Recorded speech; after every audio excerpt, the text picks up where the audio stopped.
We are live. And we are just waiting because Matt Barocas is going to be joining Clayton. So we'll wait for him in a minute.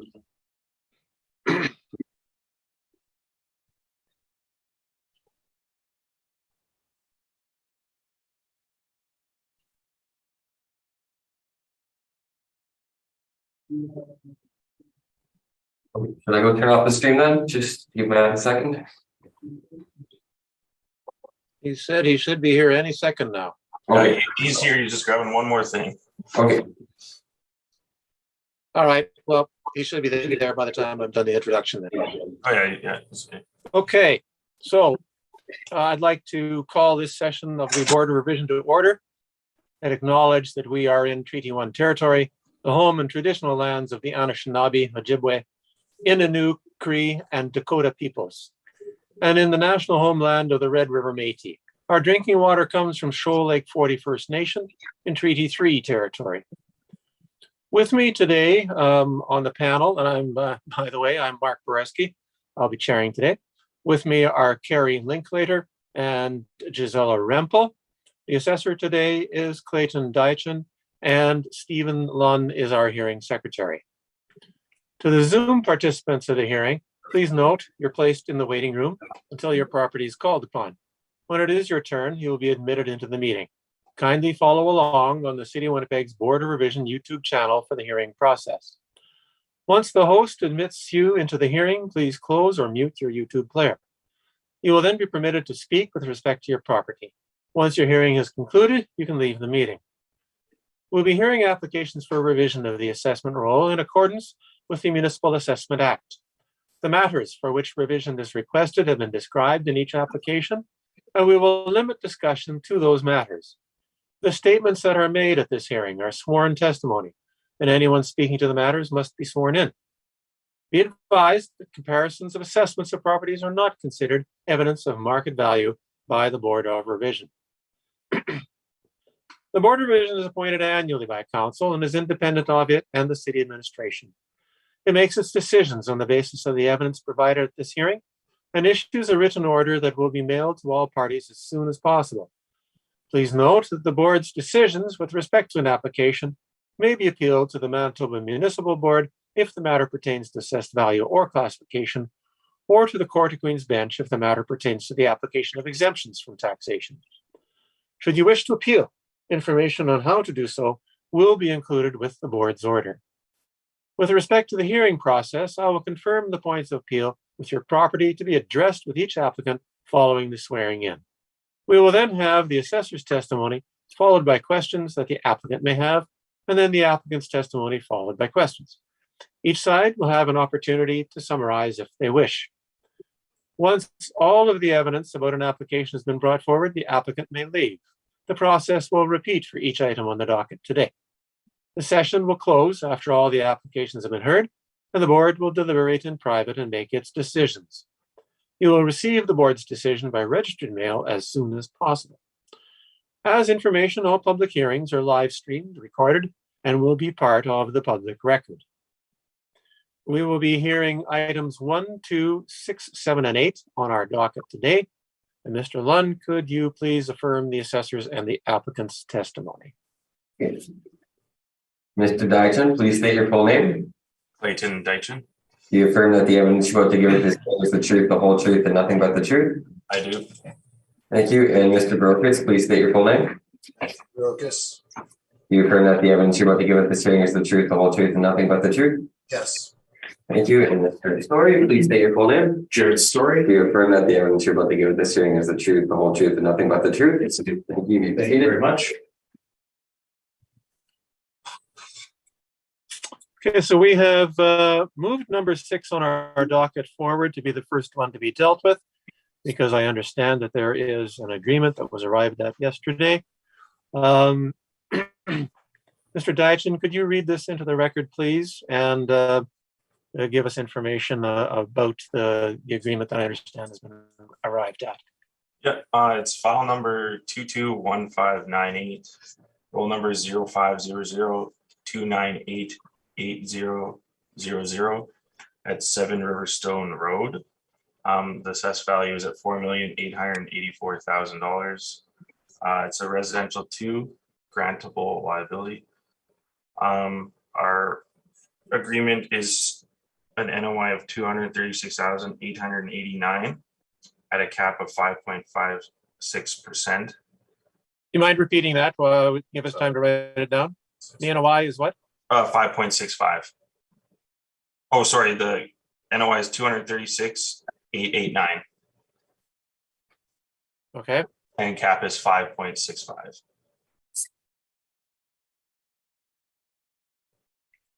And And the value is that's the 4 million. original. That is the original one? Yeah, it is. No, that was the For net operating income. Let me check this quick. That's the net operating. Jared and I agreed on. 236, 889. 889. That is the amount that is agreed upon. Is that correct? Yeah. Yeah, it's the same as it rounds to the same final figure of 4,193,000. 4,193,000. Yep. Correct.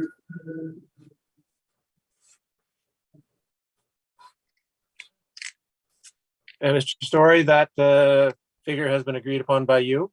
Yeah, yes, Mr. Chair, we do agree to the quantum at 4,193,000. Thank you. Panel members, any questions? Yes, I have a question. Mr.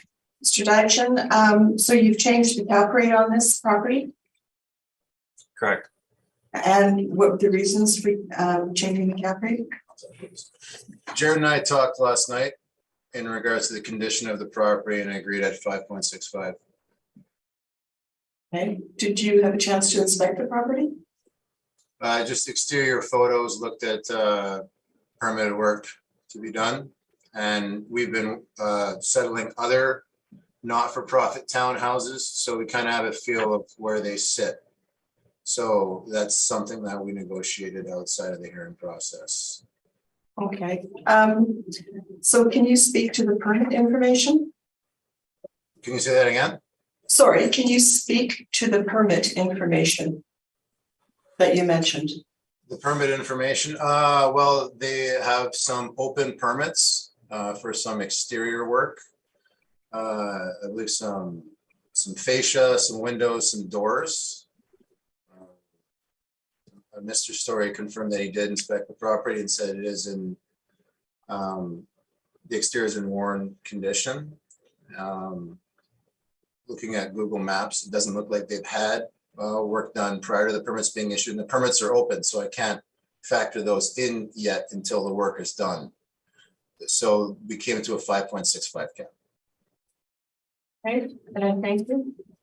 Just want to be very clear though, our without prejudice discussions, regardless of how we get to the final quantum, we are agreeing to quantum, and we're not. So we typically don't talk about the inputs that we use in our agreements. That would be offside, but ultimately, 4,193 is what we agree upon. But that's just for as a note. Our without prejudice discussions, we don't talk about it in the hearing. So just so we're very clear on that. Well, although that may be your wish, we need to have some understanding of the reason why it is being changed, Yes. because we're the ones that have to set the new value. Absolutely. I appreciate Ms. Rampel, do you have questions? I have no further questions. No, thank you. All right, I have no questions. In that case, this one is concluded. Thank you very much. We will move on to our next item on the agenda, which would be 1 Flora, which is number 1 on the agenda. Mr. Story, you're handling that one as well? that is correct, Mr. Chair. Yes.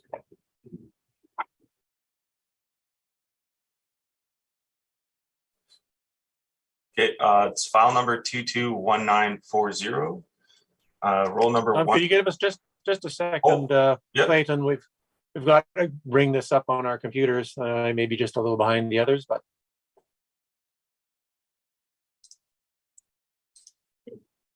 Okay,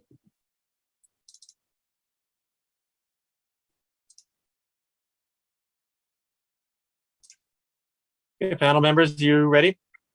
Yes, Yes. thank you. All right, proceed. Thank you. Okay, file number 221940, roll number 14100010500, and it's 1 Flora Place. Assessed value is $2,070,000. Classification is residential 2, taxable.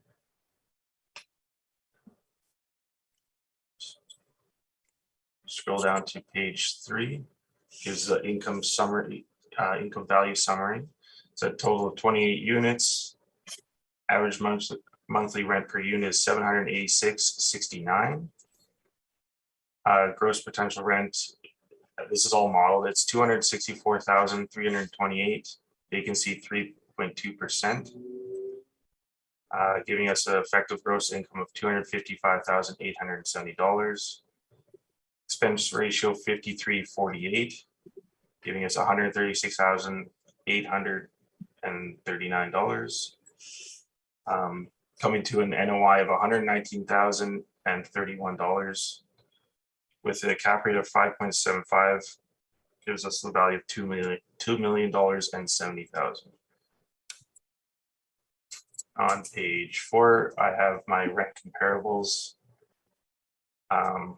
As you see, it falls in the range of the average monthly rent per unit of these. On page 5, I have the CMHC workup to show where we fall in to that.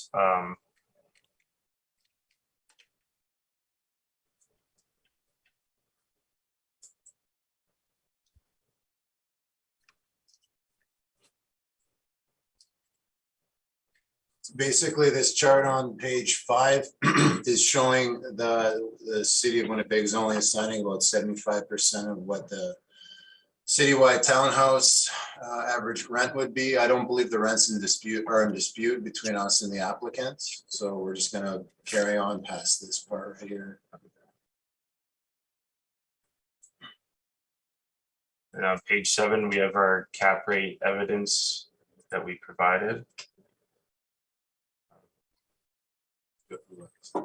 So on page 7, I'll just do a little bit of clarification here. So on page 7, what this is a chart of sales that actually took place during the reference period. What happened was I was able to go comb through the sales, did a 3-year stabilization on these properties with a known sale price, and I was able to calculate a capitalization rate. This is a chart. I don't think I've had you guys as a panel, but this is a chart that is in all of our briefs. Now, it's not used on a site-specific basis to come up with, to generate our cap rates. Those cap rates are modeled.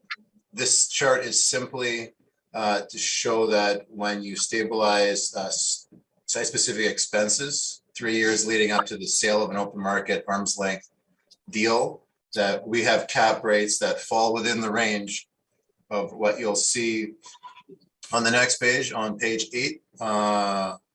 On the 1, 2, 3, 4, 5, 5th row down, between the 20th and 80th percentile, 4.8 to 5.6. The majority of our caps outside of the one on St. Mary's, which is lower, which is admittedly somewhat of an outlier. That's where it falls in. So the actual market data, what we've analyzed, is in parallel with what the market, what the model is putting out. So that's what that page 7 is for. So we have looked into it more than just saying, well, this is the model cap. It's kind of like a check to see the validity of the model, basically. And I personally made this chart, so you can feel free to ask me questions on it. And then, so the rest of it is just page 9, Municipal Assessment Act excerpts. And then we have the mailer at the end of the brief here. It's a not-for-profit put on by WHRC. So again, we just use the modeled expenses, modeled income. And the very last page, well, the second last page, it gets you an idea of what some of the descriptors of the property as per the website, support services for older adults, in terms of unit size, what's included. See here, heat, water, and hydro are included. That's something that's atypical. We'll probably get into that a little bit later. And then you have the pictures on page 13 and 14. So take a look at the outside of this place. You know, it is on Flora, granted, which isn't the most in-demand neighborhood.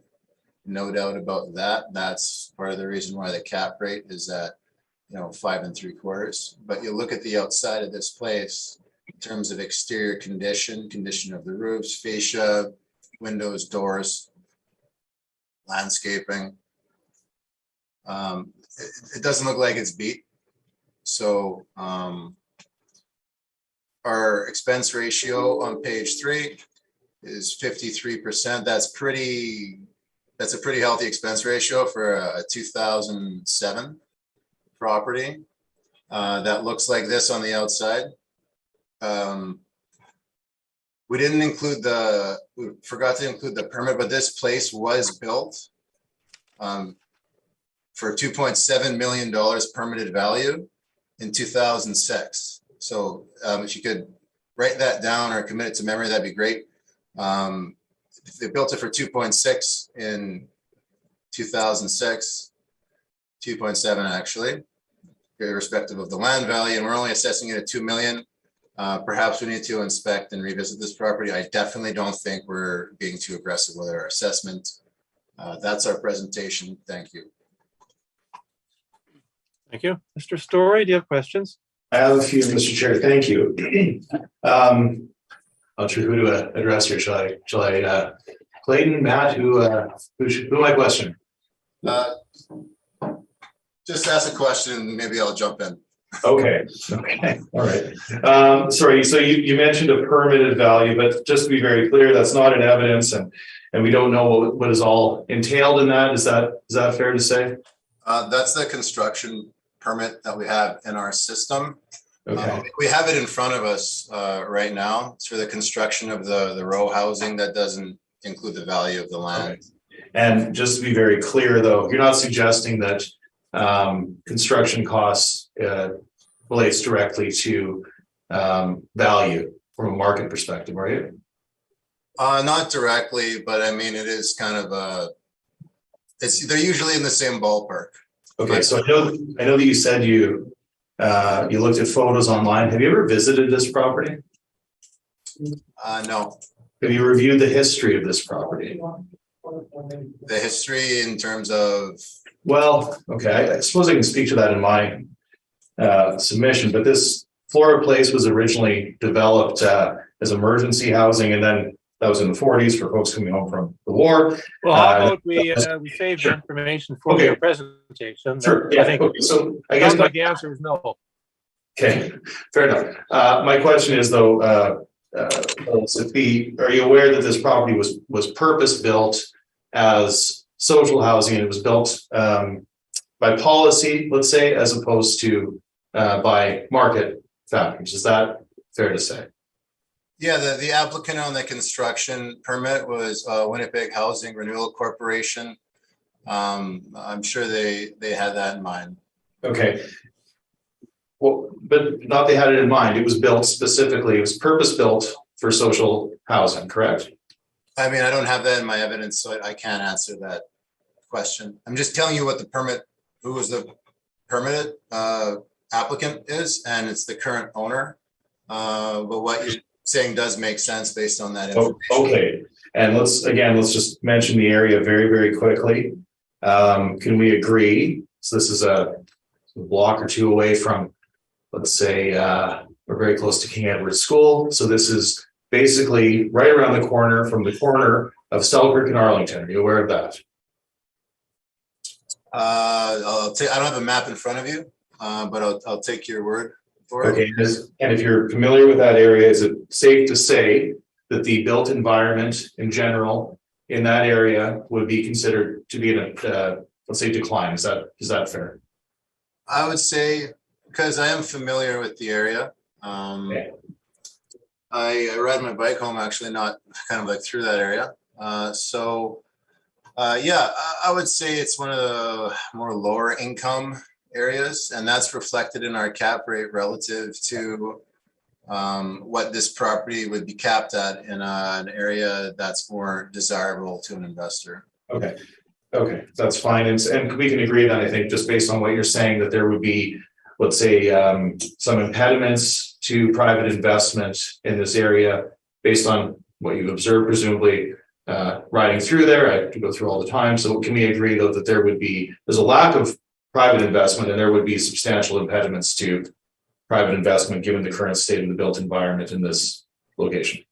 I don't know if I would use the word impediments. I'd say they would definitely factor in the surroundings when kind of coming up with a risk profile as reflected in a capitalization rate. But yeah, I know the neighborhood. I think we're not arguing about the character of it.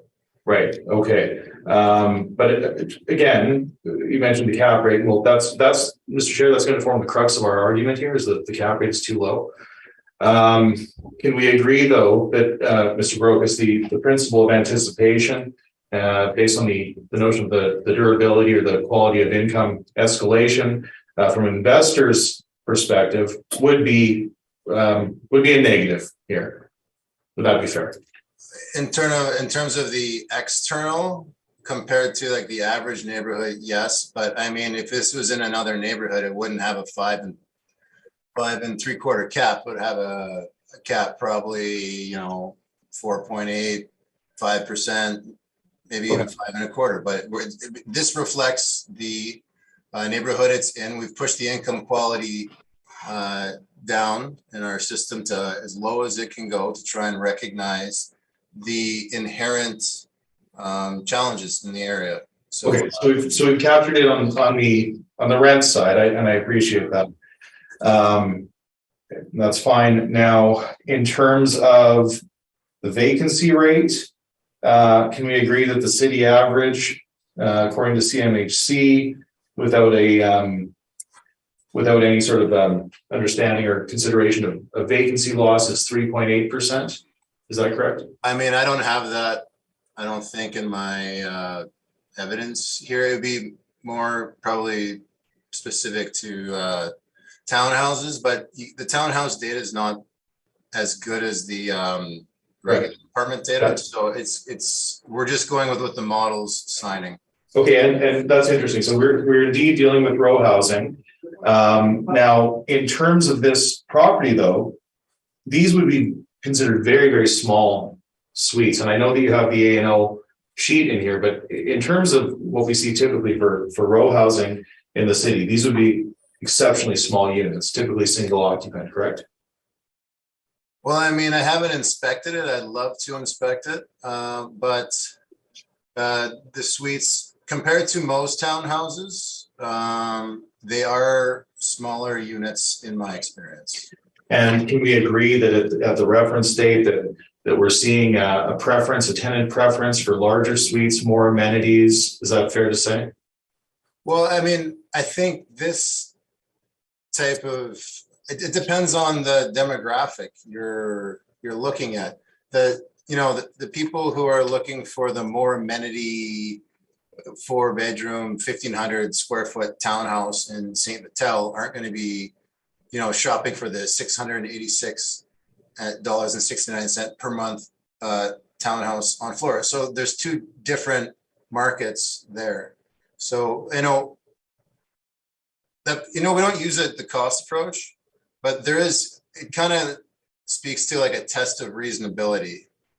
And we're about $600,000 lower than $700,000 actually what they built it for in 2016. So I'm pretty comfortable with the valuation as a whole at $2,700,000. Yeah, we haven't looked into the details of that permit, correct? That was a construction permit. Right.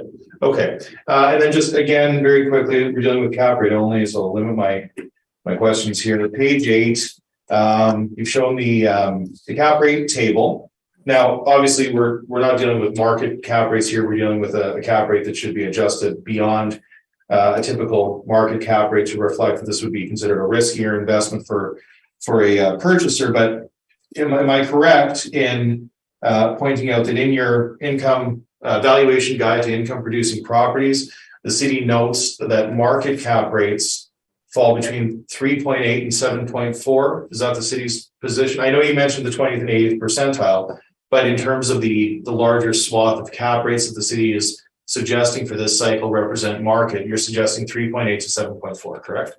Yes. Okay. I think, well, let me just make sure.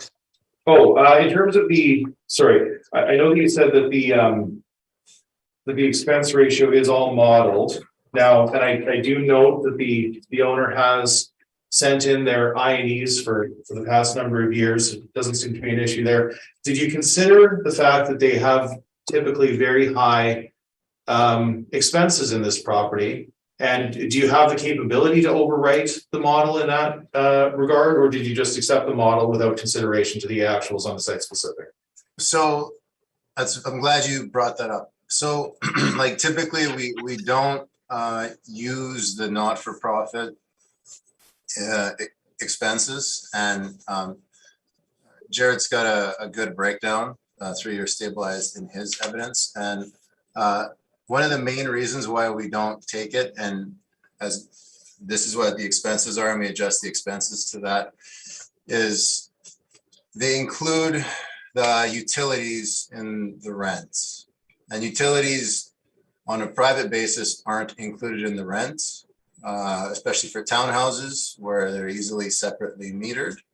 The rents that we use, the model inputs are almost always rents that don't include the heat. Sometimes they are. CMHC table, I'd say in my experience, the majority of apartments and income and expenses that we see don't include the heat and the rents. Utilities usually run around 15% of effective gross income.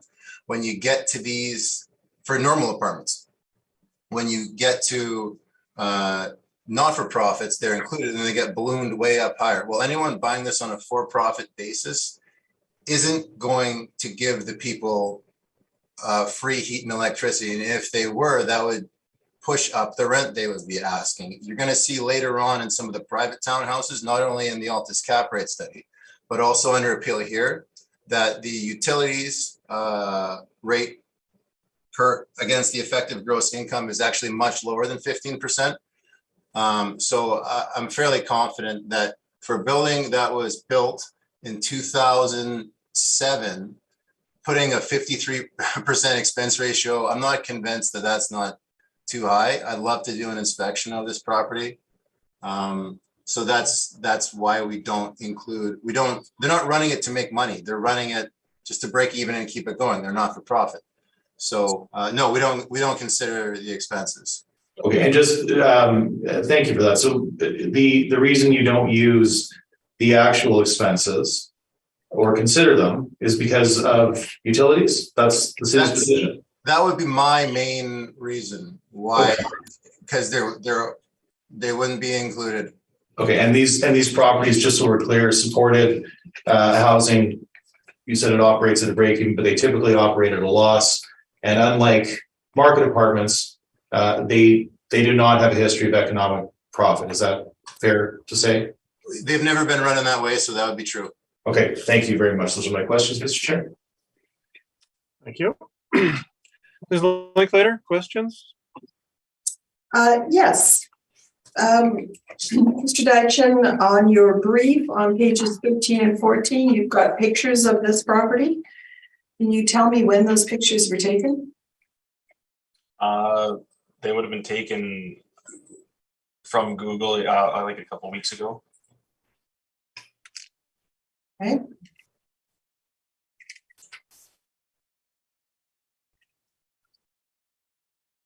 And just to reiterate, your whole brief is model driven, correct? Correct. Great, etc. Okay. That is all my questions. Thank you. Ms. Rempel, questions? Yes, I'm just wondering, going back to the expense ratio, I noticed that there were some COVID expenses that were included in your brief, and I'm wondering if that was taken into consideration at all.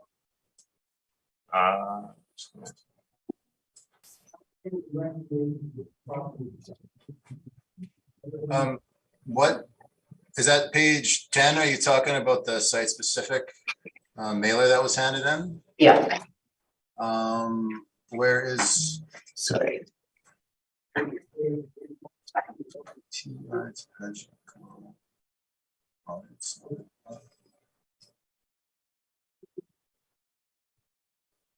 Additional, well, they didn't provide any detail on that. I don't know what we could do with that. So no. Okay, thank you. That's all your questions? Yes, thank you. Okay. Going to the cap rates table that you provided, this shows a range of 3.6 to 5.74. But can you tell me about the neighborhoods by comparison with the subject's neighborhood? What are these ones like? So, okay, so for these ones, obviously, it's important to note that these aren't townhouses.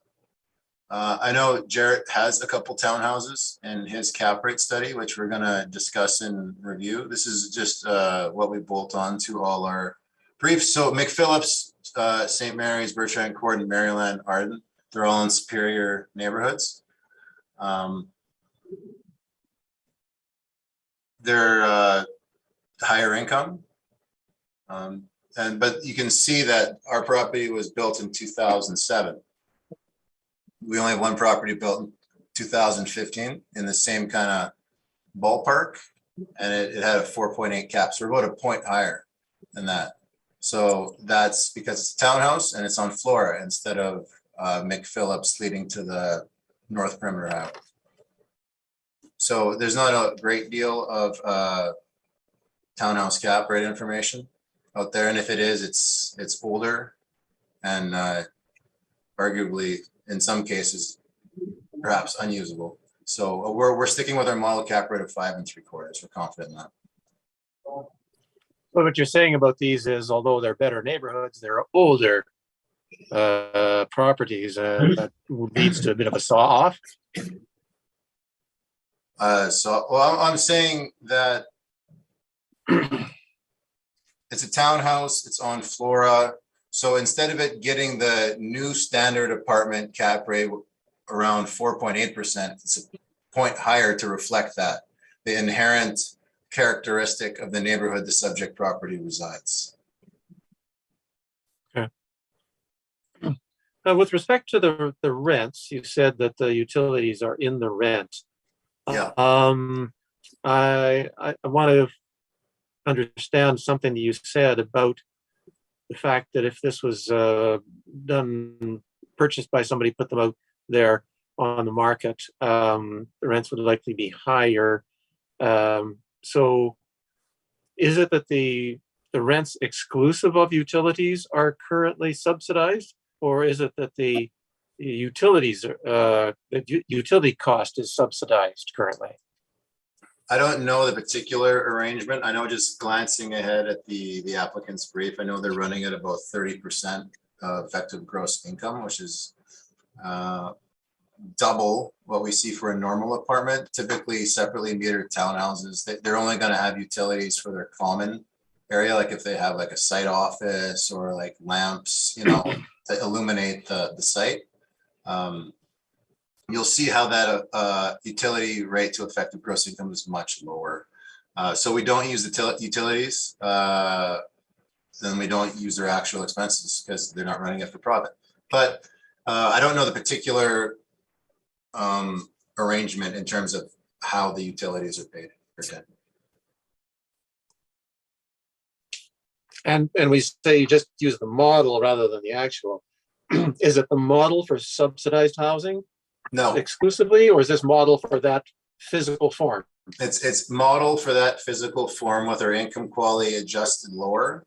because we have different metrics when you adjust the income quality, to take into account the neighborhood that it's in, the fact that housing perhaps might be most of the time is in a little bit rougher shape, more utilitarian. It pushes the rent to below market levels, which is clearly illuminated on page 5, showing that we're only 76% of what the core area townhouse sort of weighted rents ought to be. Again, but we do agree on the rents, and taking that with a grain of salt, if you look at the table on page 6, not all the categories are filled. So I think we're fine with the rents. All right. Okay, those are my questions. So, Mr. Story, could we have your presentation? Yes, thank you very much, sir. Okay, so once again, as we've established, we are here in the north end at Flora Place. We have social housing. These are indeed row houses. There are 8 buildings on site, and each building is sort of a tiny house, so to speak. I have photos here in my brief. I visited this property. Well, I've visited it a number of times, but I was last there yesterday. Unfortunately for this cycle, I have not done interior visits or inspections. There's some sensitivity I would suggest with COVID and seniors housing. So I've not made an adjustment for the interior condition of this property. I am suggesting that the location should be considered. We are also considering that social housing ought to see an adjustment to the cap rate beyond the physical type and location. I will also suggest that though we can use a catch-all term such as commercial row housing, I would suggest that these are somewhat anomalous in that they are these very small, effectively single occupant housing units. So they were purpose-built for this specific purpose. I've got an overhead photo. You can see the number of buildings on page 5 of my brief. Typically, even in a market situation, we would see an adjustment to the cap rate for the increased infrastructure that needs to be maintained. Clearly, it's more efficient to build up than it is to spread out and build out. And we're also seeing, as I mentioned, we are seeing an appetite in this cycle for more space, more amenities. So the apartment properties that tend to be doing very well right now are properties that are newer, larger suites, more amenities. Clearly, a 2-bedroom unit would be desirable. Now, what we're calling a 2-bedroom unit here is much smaller than the average. So we are going to suggest that the type and construction would lead to an increased risk. We do note that this is a property with no history of economic profit. I cannot understate the fact that the location would give any prudent investor some pause. So as Mr. Brokus has pointed out, we are okay with the rent as assessed. It is typical that that the city applies something to the tune of say 75% or so of CMHC rents, and we think that's appropriate. We don't have any issue there. Clearly, there's not a vacancy issue in this property because it's run now. It's subsidized, so there's no vacancy issue, but 3.2%, even though that's low against the city average.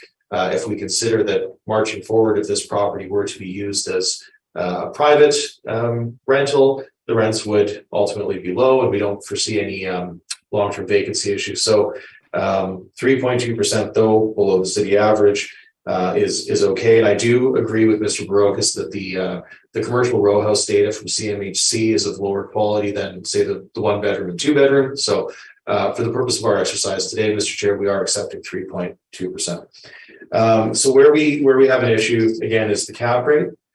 We are suggesting a cap rate of no less than 6.5%. We are also suggesting that as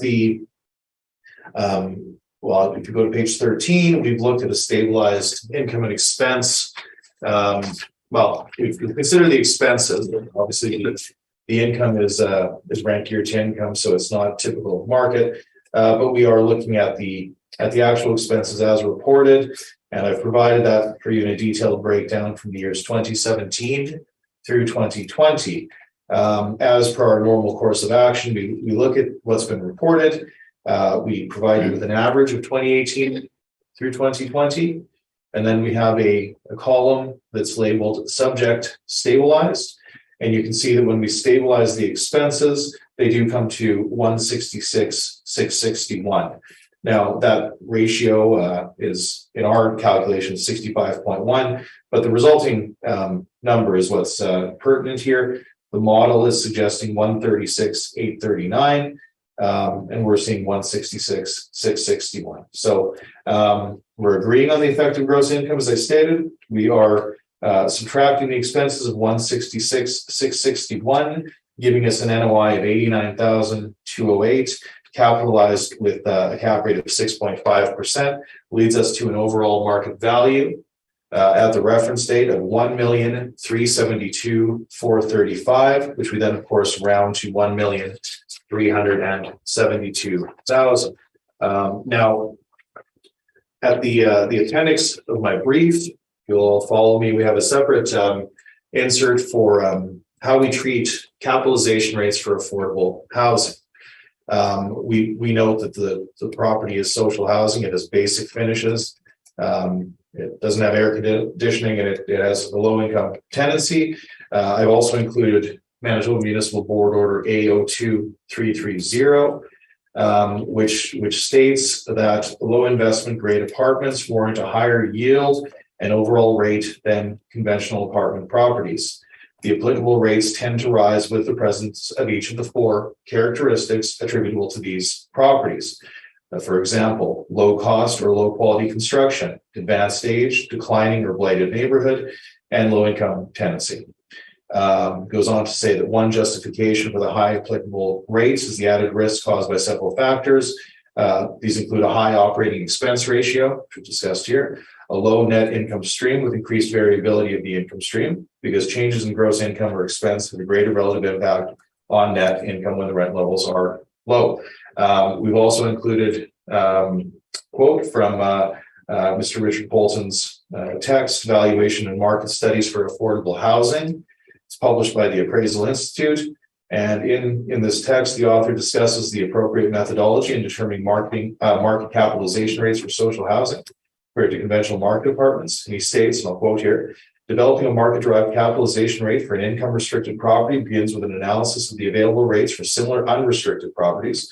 Then these rates are adjusted based on the risk factors that an investor would consider in developing a capitalization rate based on market factors and associated risks. So effectively, the decision that we're citing here, it's a Manitoba housing property.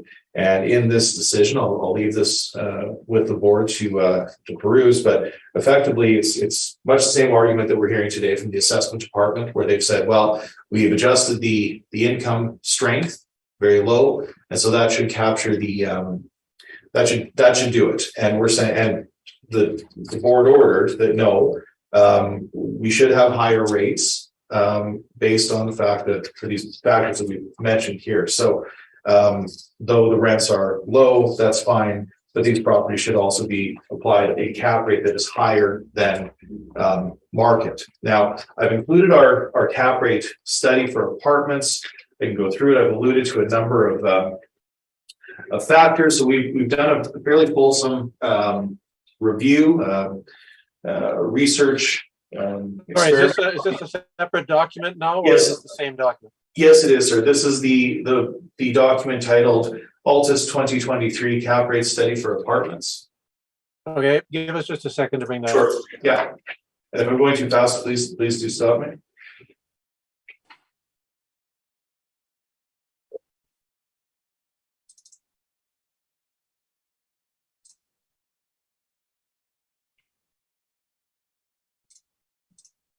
Yeah, I have it. Panel members, you have it? Yes. Okay. So on page 2, I should just rewind for a second. At the beginning of this cycle, we began our research into the multifamily universe to determine our conclusions, to see how we ought to best approach some of these factors affecting multifamily at the reference date of April 1, 2021. The first thing that we looked at, and we've outlined here, and I believe I mentioned it in my cross-examination, is that the city puts out a document called Valuation of Income Producing Properties. And again, it shows that they're suggesting cap rates in this cycle range from 3.85 to 7.4, with most being between 4.9 to 5.65. So that's our first indication of what the city's model has told us.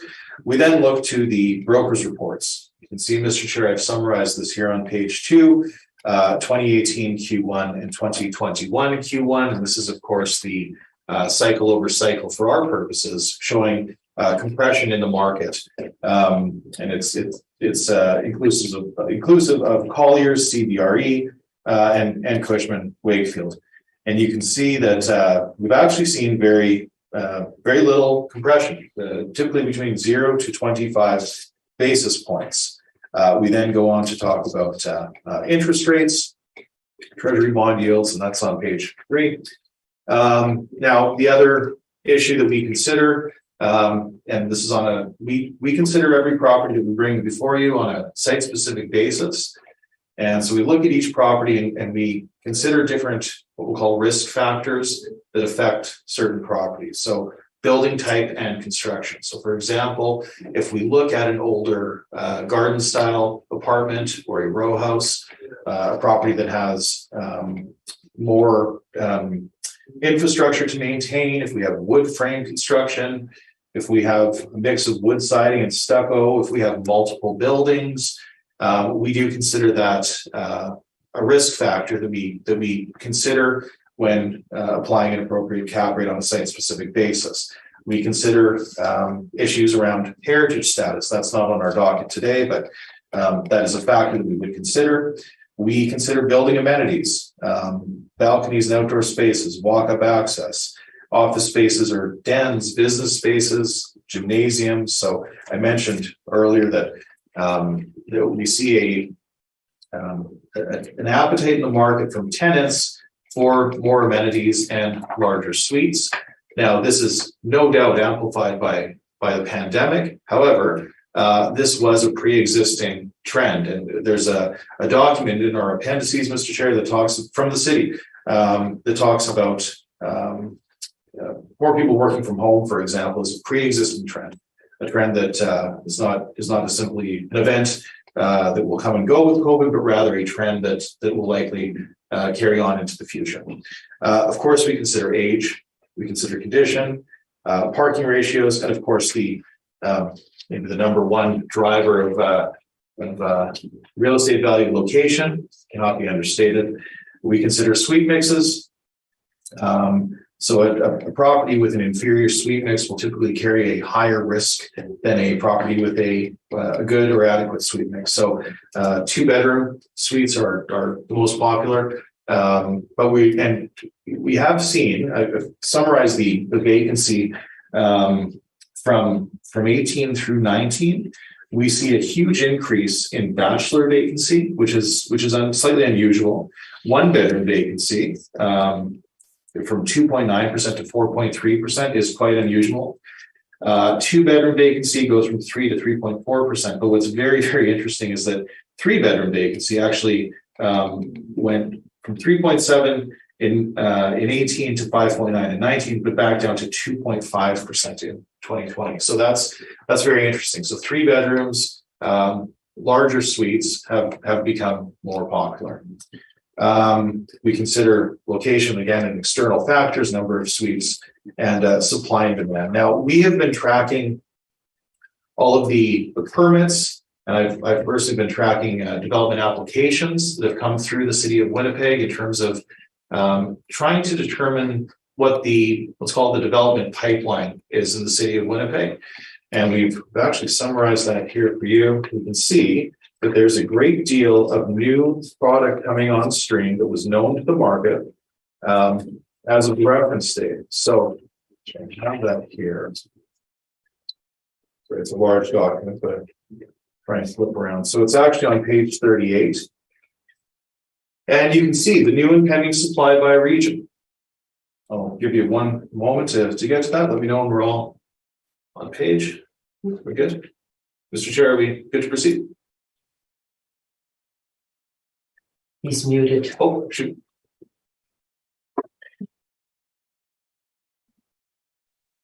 This is a large document, therefore it does take some time for it to load for me.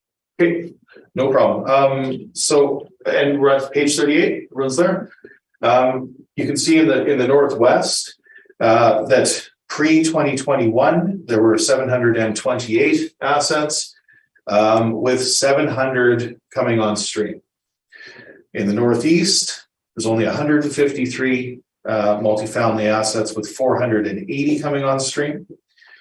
In the central location, we had 1,050 with 392 new apartments coming on stream. Now this is all tracked by permit date again, but we also do watch the applications as those applications tend to turn into permits if they are approved by planning. In the Southwest, we see 1,532 with 1,076. And in the Southeast, we see 412 with 594 new properties coming on stream. Now, that may be the reason why we see such little cap rate compression in from a cycle over cycle perspective. So I wanted to just share that with you to show you that we have been we've been monitoring what's been happening in the multifamily universe, and that research project has informed our conclusions. Now, we have a table of current sales on page 6. We are basically in agreement with the assessor on the current sales. Now, the previous cycle, I'll leave to you. These have already been settled, so I don't know that they're material to our discussion here today. The one that we're disputing, Mr. Chair, is 2390 McPhillips. The city has said 4.79. We have used a pro forma that was put to the market, and based on the sale price and the pro forma that was put forth by the vendor's broker, have imputed a cap rate of 5%.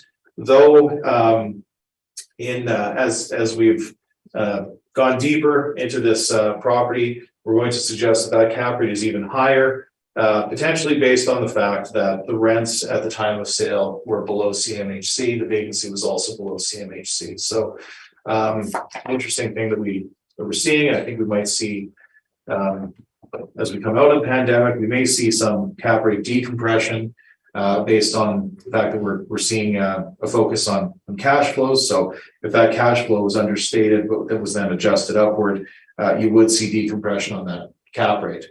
So, but for the purpose of this submission, we're suggesting that newer building, 2390 McPhillips, good location. It's got elevators. It has the finishes are very good. I live very close to it. I know it pretty well. It's next to the Walmart. It's next to the Seven Oaks Hospital. So it's a good property. So we're suggesting that cap rates, the ones that we've looked at here, fall between 5 to 6.75, which again leads us to our final our conclusions.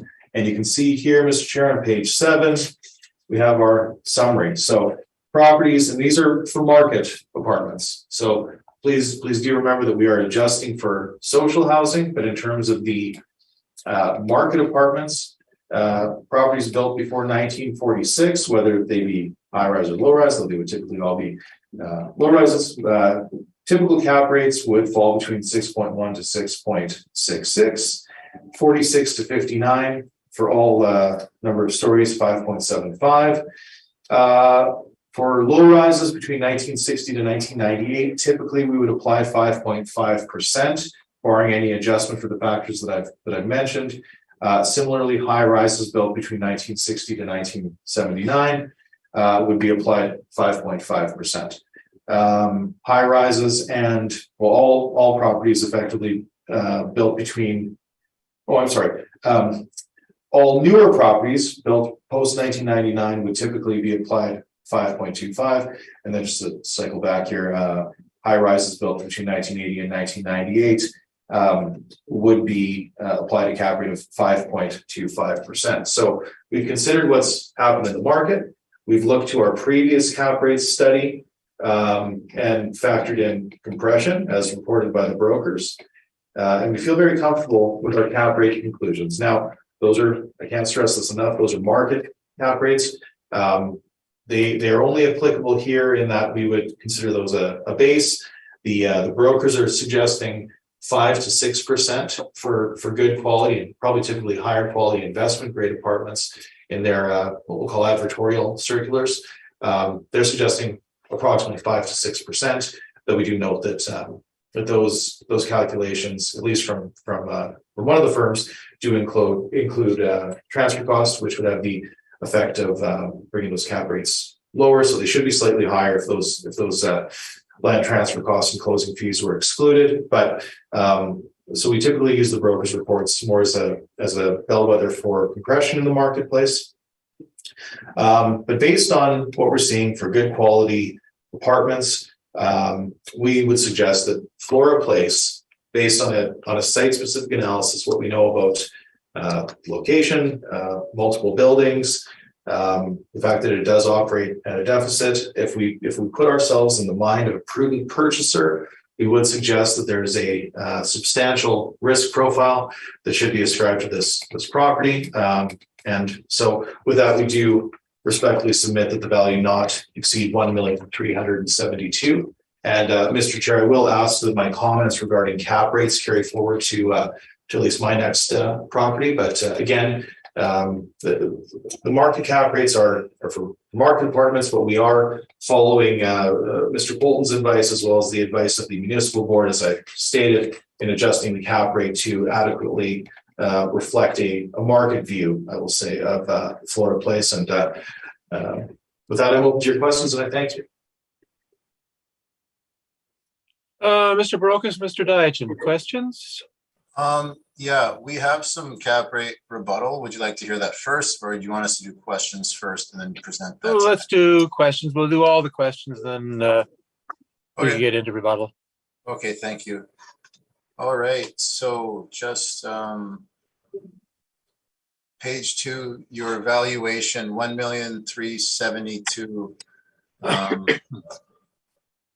That's about $57,000 per unit. Correct? Yeah, for tiny units in the north end that are purpose built for single occupant social seniors housing. Yeah. Do you think anyone could build those for $57,000 per unit? I'm not using cost as a barometer for market value. I would suggest that if you equate costs directly to value, you misplace risk. I think that there'd be very little need for appraisers and assessors if there was no risk involved in real estate development. So I don't think it's appropriate to simply look to a cost and try and determine a market value. We're doing an income value on this property. So that would be my comment on that. They're already built. If somebody were to purchase them, what would they pay based on their capacity to generate income? That's the nature of the experiment today. Okay, and just looking at the pictures, it looks like your pictures are basically our pictures. You admit that it looks pretty good on the outside, right? I suppose that's subjective. Those photos are. I was there yesterday. I was there for the last cycle as well. I'm not suggesting that they're in poor exterior condition. I am suggesting, though, that based on the fact that they're purpose-built social housing, that they would be built to what we'll call a utilitarian standard or utility grade. They're not properties that would fare well in competition with market purposed apartments. Okay. But no, I'm certainly not saying that they're in disrepair on the exterior or interior. I'm not suggesting that at all. I will suggest though that the surrounding neighborhood would be a factor. Okay, I think that we have an agreement on the facts on condition, so I'll move on. Just scrolling through your brief here. So I'll just go to your workup on page 13. Yes. One can go to that. So are these buildings are separately metered, I take it? They are separately metered. Yeah, you can see when you visit the property that the meters, there's typically 3 or 4 units per building. And yeah, they have separate meters on the side. You can see them when you're there. Okay. So based on your experience, I know I talked about it when I was being questioned. It's got a 30% utilities to effective gross income ratio. Isn't that about at least double what we typically see for an apartment? Yeah, it's pretty high, but we do have heat. We have hot rents, right? So I didn't question you on your comps, but you have one here that has a hot rent, don't you? On 1,700 boroughs? Yeah, that would be one of the 4, so that's 25%. Typically, that's not the case. Okay, but we can agree that in the market, that there are hot rents, that it's not completely anomalous, correct? In regards to the effective gross income, Yeah. Did you take that into consideration that a private investor wouldn't be giving the tenants free utilities? We have used a stabilized expense ratio as I've presented here.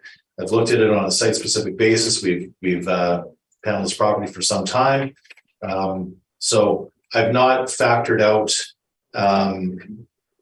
utilities. Again, a property like this might very well, just like the one that you showed that you're suggesting is comparable. It has a hot rent, so I'm not. I haven't speculated as to whether or not a purchaser would purchase this and then suggest that those utilities would be altered. But in terms of the expenses, when you said that the city doesn't use nonprofit expenses, I have to look through here, and I suppose we could talk about hot rents or not, but the other expenses are not tied necessarily to the operation of a not-for-profit. They're simply tied to the subtend the physical assets. So I don't have an issue with the expenses that we've included here. Yeah, and I think for a lot of the categories, I would agree with you, but I just think when it comes to utilities, there's quite a big swing. Like if it was even 15% of effective gross income, we'd have a NOI that was very similar. That was just something that really stood out to me. But in terms of like insurance is going to be insurance on the physical, no matter who owns it, right? Yeah, literally everything else, unless you have a hot rent or not.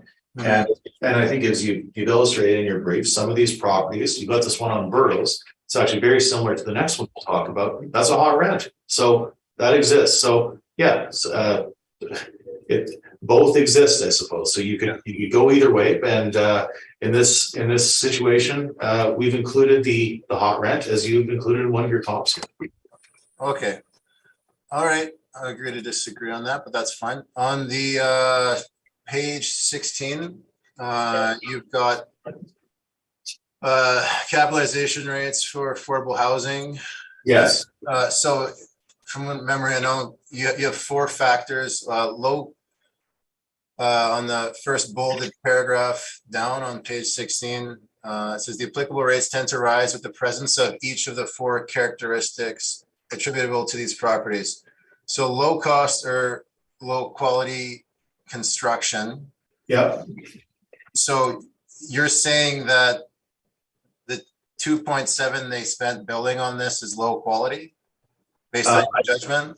I would suggest that these would be considered, low cost construction. I don't have the permits in front of me. I don't know what that included. I don't know if there was some site remediation. I know that this site used to be emergency housing. I don't know what shape it was in when they had to build these new row houses. But when we look to wood frame, very small row houses, Yeah, I would say that that would be low quality construction.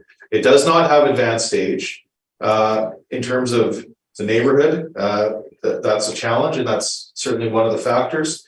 And low income tenancy. So I guess 3 out of the 4 would apply here, wouldn't they? Well, I mean, when I look at, like, if everyone can go back to just page 2 of the applicant's brief. I mean, these are the pictures we have of the exterior. I mean, the roof looks like it's in good condition. The site, you know, it looks pretty good. The sidewalks look like they're in good condition. So you might say 3 out of 4. I would say maybe 2 out of 4, but we'll let the panel, you know, make that determination, see where they lie. And then just going more into the cap rate. Sorry, I'm kind of scrolling to find myself. This valuation market studies for affordable housing written by Richard Poulton, that was done in the United States, was it not?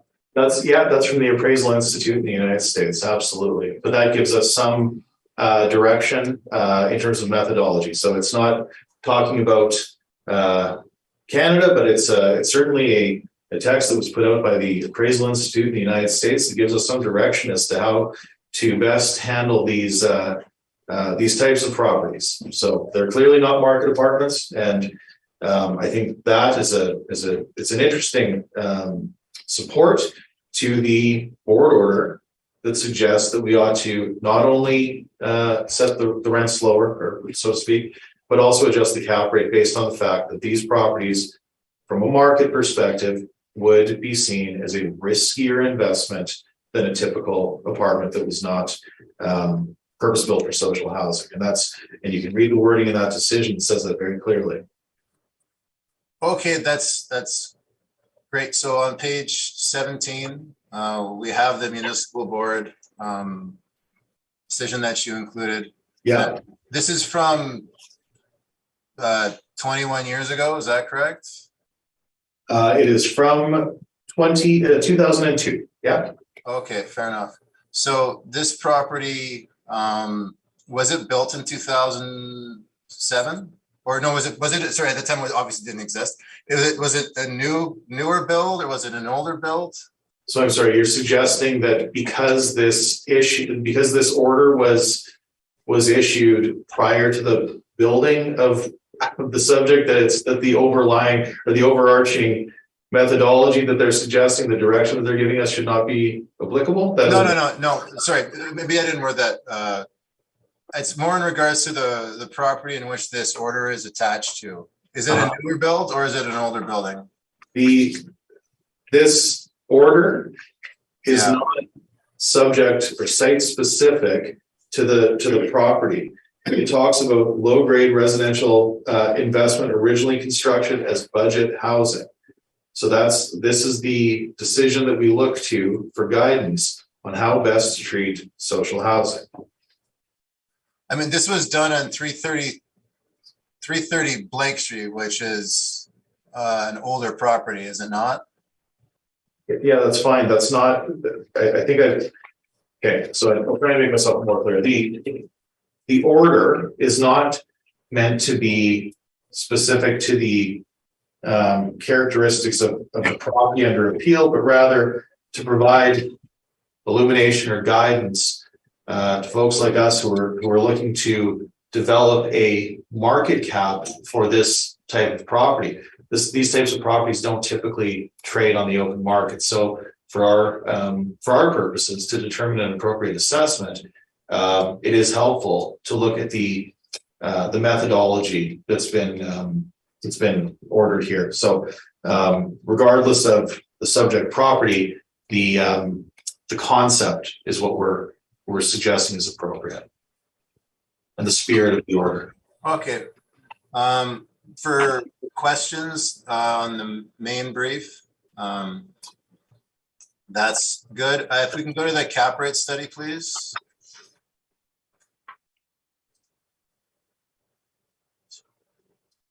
So I'll try and streamline this because we're dealing with townhouses today. On page 6, you've got a list of 10 cap rate sales. 6 718 Beach and 100 Southview, those are the ones that we most similar in regards to them being row houses? They would have virtually no, no, I would say they're not similar. They're similar in terms of, I mean, Southview, it could not be more different than, that's a $38 million private townhouse development. It would have no bearing on Flora Place in the north end. So no, I don't agree with that. Okay, so which of these 10 properties are townhouses? Okay, so Southview is a townhouse, 718 Beach is a townhouse, but again, these are very, very different. And just in order to maybe be expedient here, we have already agreed on the previous cycle, so I don't know that we want to retry those, but we've made our agreements on the previous cycle. But I would suggest to you that these are the sales that we used in the previous cycle to inform our position, to come to our conclusions. That's already been sort of asked and answered.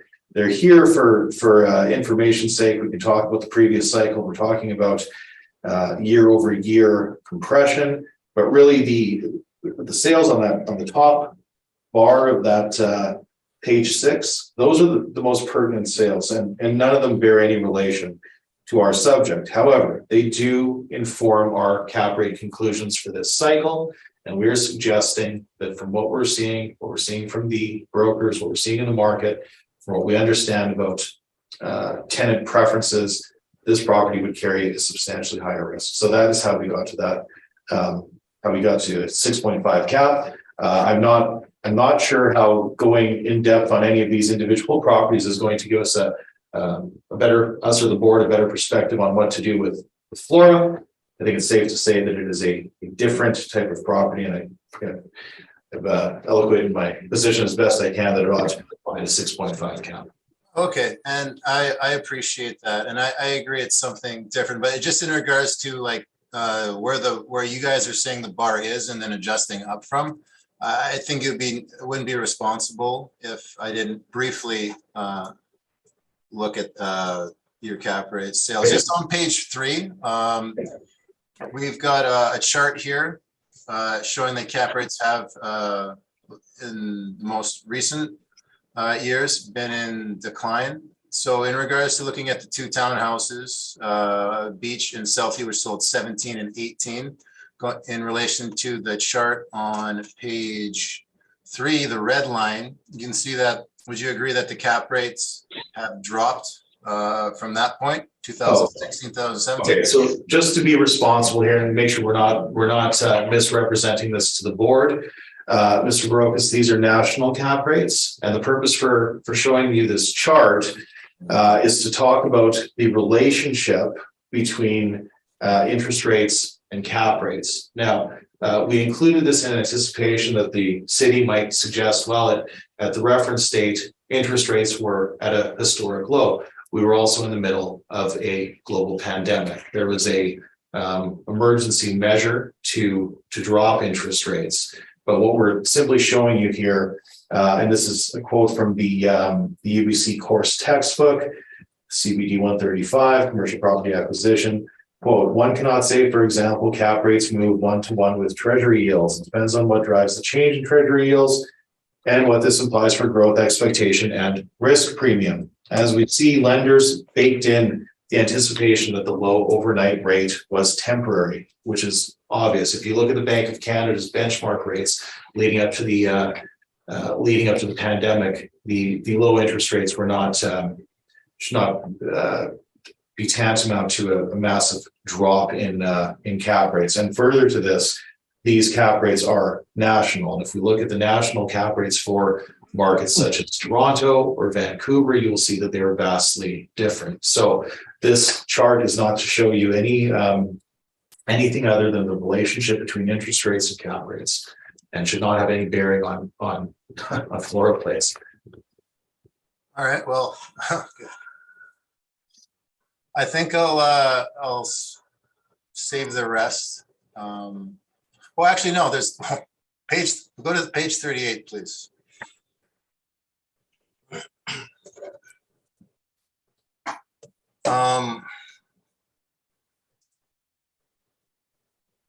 So this is the new and pending supply by region purpose-built apartment only tracked by permit date.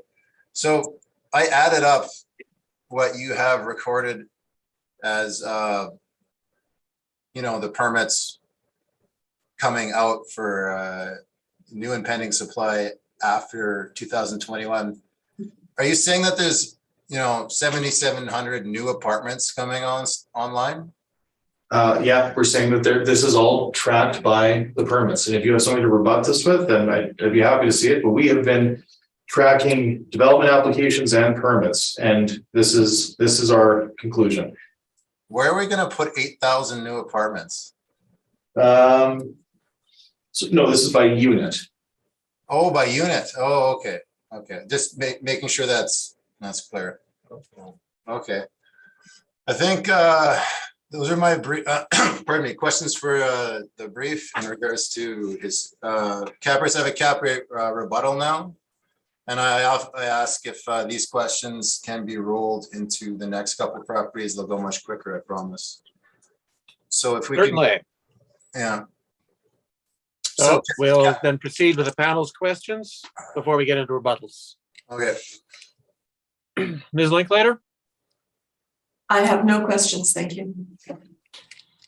Ms. Rempel? I just have one question, and that is that the assessor indicated that there were 9 buildings and the applicant indicated there were 8 buildings, and I'm just wondering what the difference is.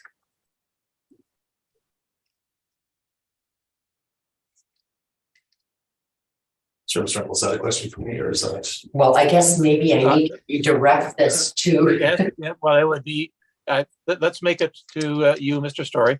Sure. So, Mr. Reynolds, if you look at our overhead, or I suppose this one little standalone would be 9. We have it as 8. 9 buildings. Okay. So yeah, no, that's right. Thank you. The correct number is 9, did you say? The correct number is 9. There's a little standalone here that I suppose I missed in my recording, but the characteristics are all the same. Okay, thank you. Mr. Story, you don't have an issue with the rent, correct? No, we think that the typically when Okay, just No. yeah, yes or no is fine. Yeah, no problem. Just to make sure that we move along here. okay, You got no issue with the vacancy used by the assessor? vacancy at 3.2 is accepted. Yes. Okay. So where you differ is on the expense ratio and also then on the cap rate, correct? Correct. Okay, let me go to cap rate as a measure of risk. So for a potential buyer, I want to get a bit of understanding, given the nature of the type of property that we're dealing with here. Sure. Would that potential buyer, in looking at the property, think that there is relatively high risk that he won't be able to attract tenants? Okay, so in order to attract tenants in a property like this, based on what we've said, I think that it would be based on inducing folks in with lower rents. So not that they wouldn't be able to attract tenants, but rather that it would be a discount proposition as opposed to a market rent proposition. Yes, I would agree with that. Okay, so then the it's not so much an issue as long as the rent is low enough, and you don't have an issue with the rent right now. That is correct. What about okay, and what about the ability to raise those rents over time? Was that a potential risk? I would say so. Yeah, we would consider that a negative factor in when we talk about these properties. We would consider durability of income or the principle of anticipation that the income may appreciate over time. I think that compared to other investments, you would see less rental appreciation to the rents for this property, and that would likely be due to the physical nature. They're very small, and the location would be challenging as well. Okay. And then with respect to expenses, you're suggesting 65% versus 53%. would a potential buyer be looking at this type of property and believing that expenses are going to be relatively high, normal to all other types of townhouses that the person could be investing in? Does this type of property, social housing, does it tend to have expenses that are on the higher side?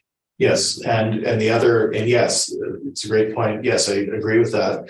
I would also suggest that now we're not including capital expenditures, but if we are looking down the road over a holding period for a property such as this, that is wood frame, has multiple roofs, it's clearly it's less economically efficient to build out with multiple buildings with separate systems for each small unit as opposed to building vertically. So absolutely, and that's typically why whether it be a market apartment or a social housing apartment, if it is a row house, typically we adjust the cap rate to reflect this increased risk based on the built infrastructure. Okay, but I'm just talking about expenses now, not about the cap rate. Sure. The Yeah. expenses are going to be higher because of the physical form of the buildings.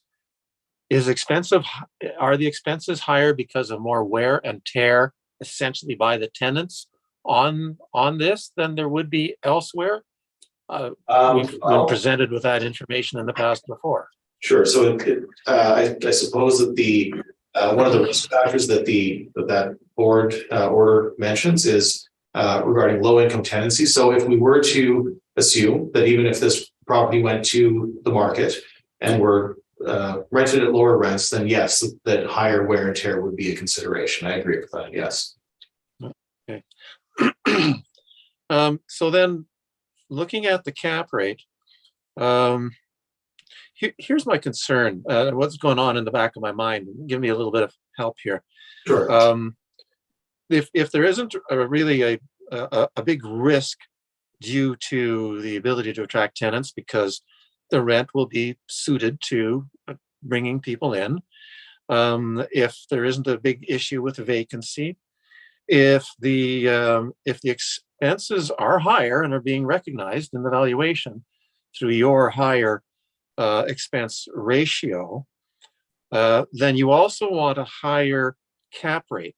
I'm just a little concerned about the fact that the cap rate is an indicator overall of risk, Right. but I don't want it to be additive.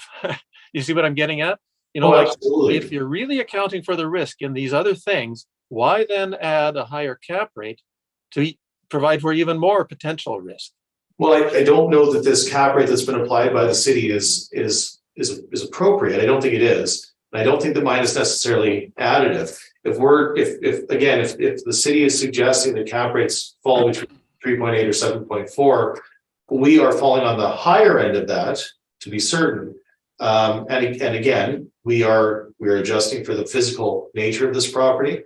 We know that these suites are extremely small. They're typically single occupant. They're built to a utilitarian standard. Now, will that be reflected in the rents? Sure. But when we look at the long-term risk profile of this property, does it have the ability for appreciation, particularly versus other similar properties? Probably not. Would we consider higher expenses outside of just the standard operating expenses that would go into the capital expenditures of maintaining this property, all these roofs, all these systems? Then we have to adjust that upwards. So I don't feel, I appreciate your comment, but I don't feel that it would be additive at 6.5%. All right. Okay, that's all my questions. So then let's turn to rebuttal. Sorry, Mr. Chair. Yes. Could I just Yes. ask one? Can I just redirect? I just have one question to Oh, ask. of course. Baracus. Yes, please do. Yes. Mr. Baracus, I don't know whether you brought this up or not, but were there any permits taken out on this property at all since its build of 2007? Let me look that up quick. Can you type that in?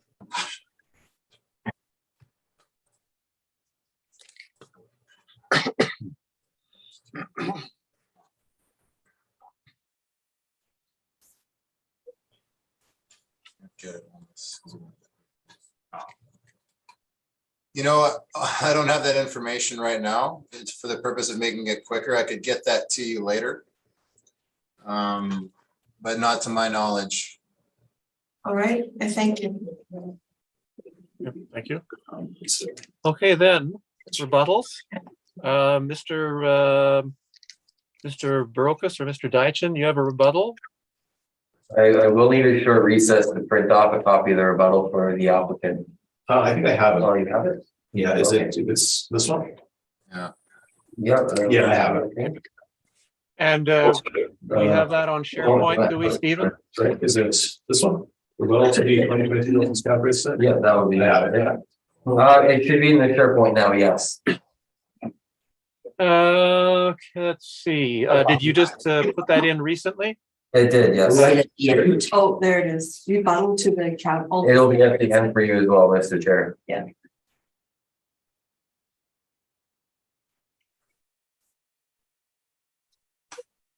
Second.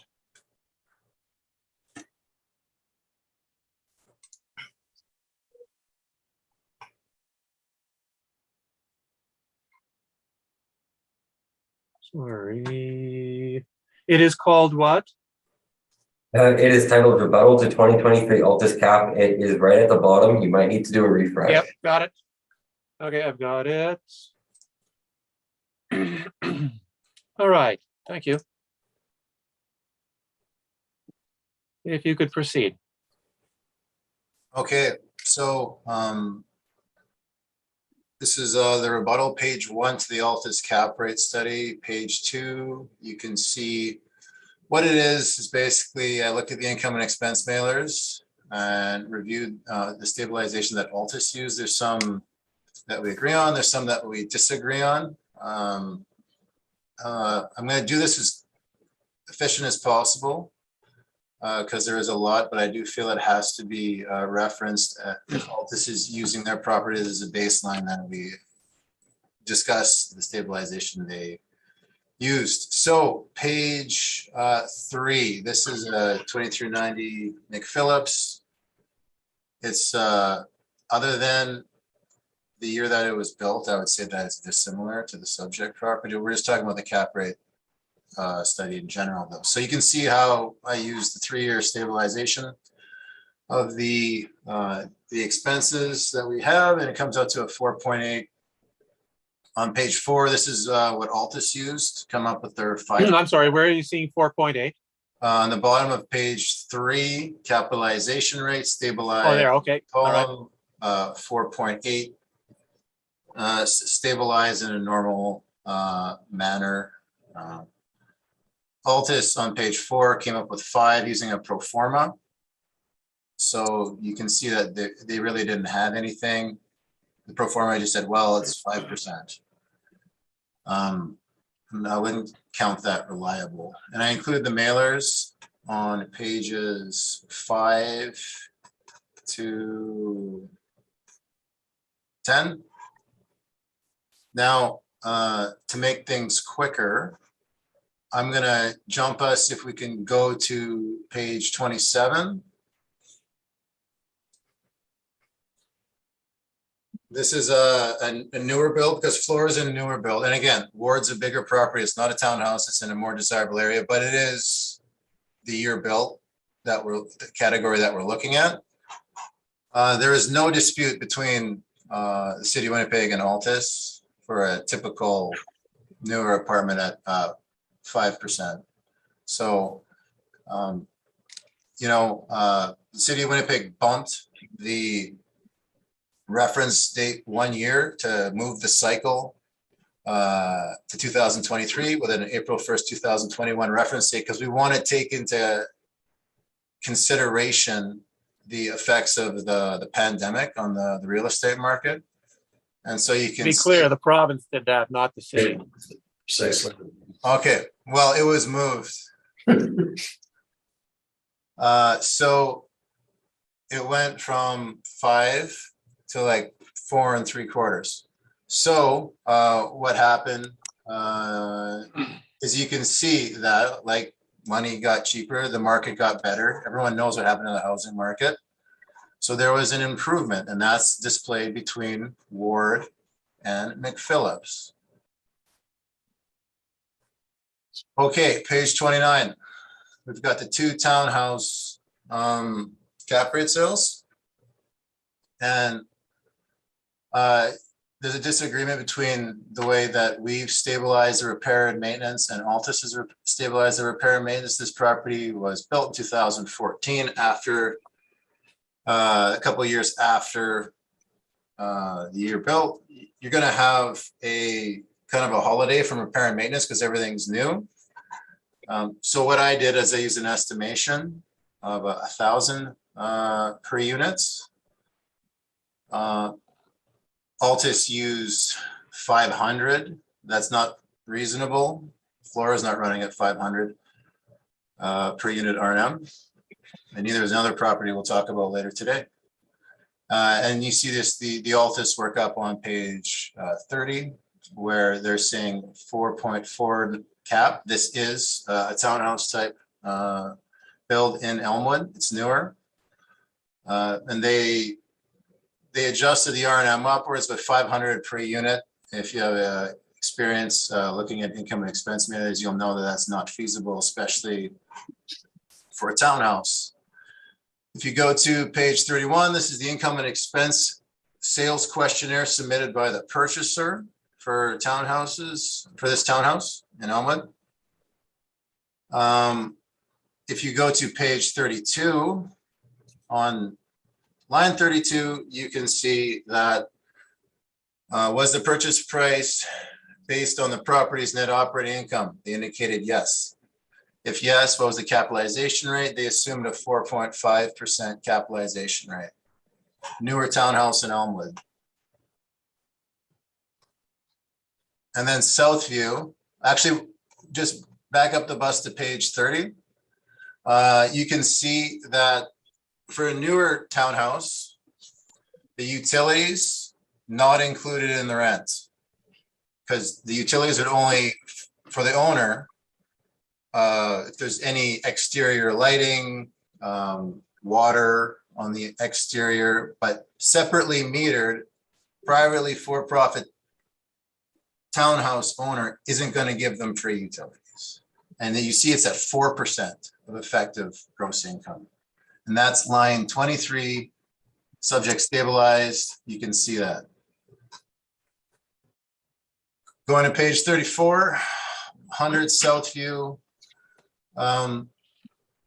So they came up with a 5.59 cap rate based on a 26% expense ratio. This is a newer build. And again, look at the utilities, 2.6%. Now, I'm not saying it's comparable in area, but these are newer townhouses.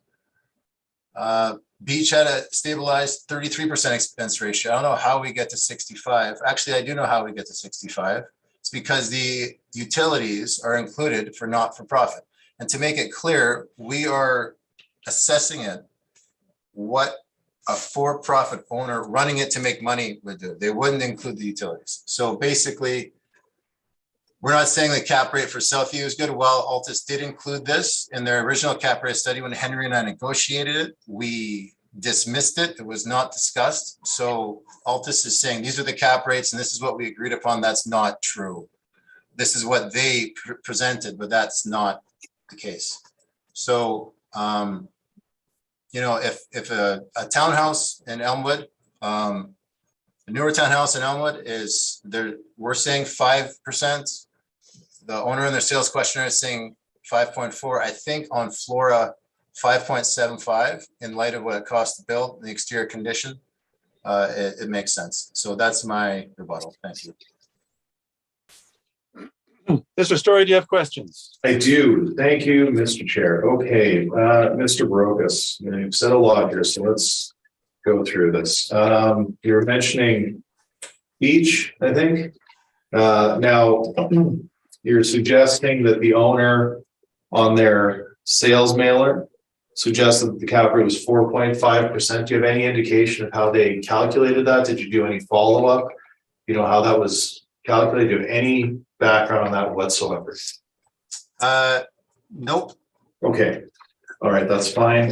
You mentioned ward. Now, you said something about, I was a bit confused, but I think you said that the time that passed between the sale on Ward and the sale on McPhillips represents compression in the market. We can agree these are two very different assets and they're on opposite ends of town, aren't they?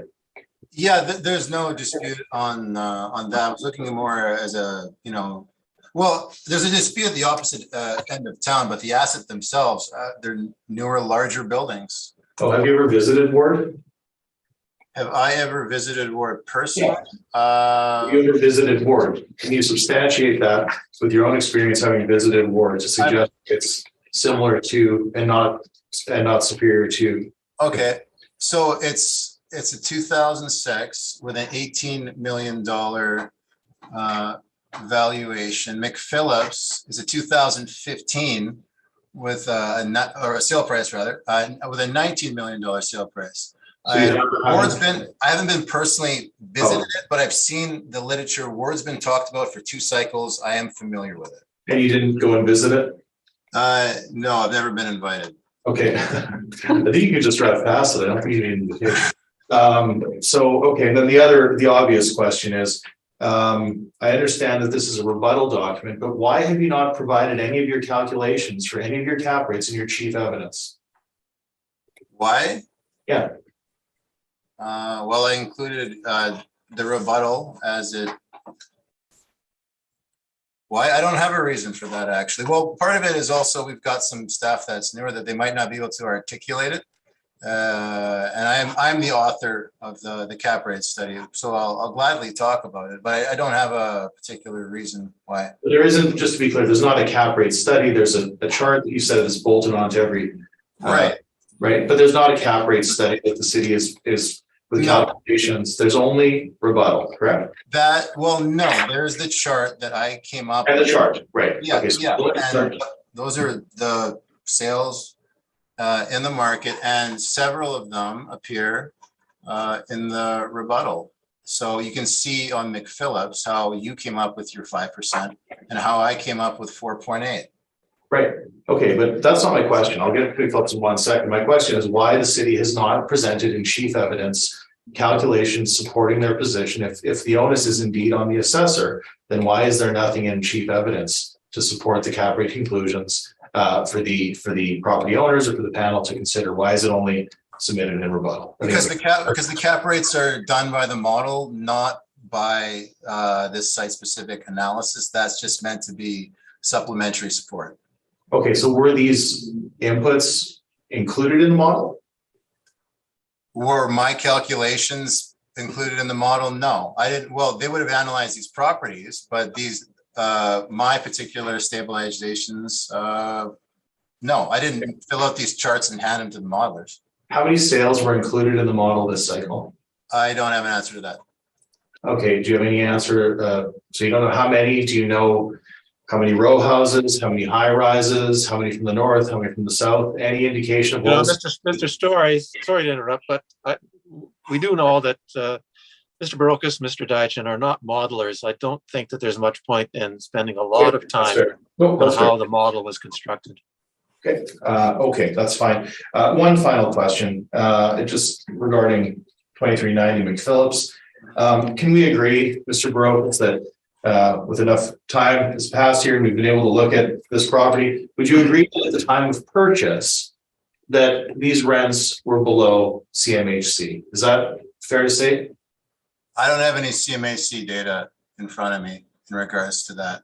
Okay, but I believe the chair had mentioned the principle of anticipation that the rents may increase. And would you agree with me that if indeed these rents were below market at the time of sale, and a prudent purchaser, it was a national REIT, clearly a very astute purchaser, saw an upside potential, that in fact, if all else was held the same, and if the market vacancy was adjusted to CMHC, then we would see a much higher cap rate than what you're calculating, correct?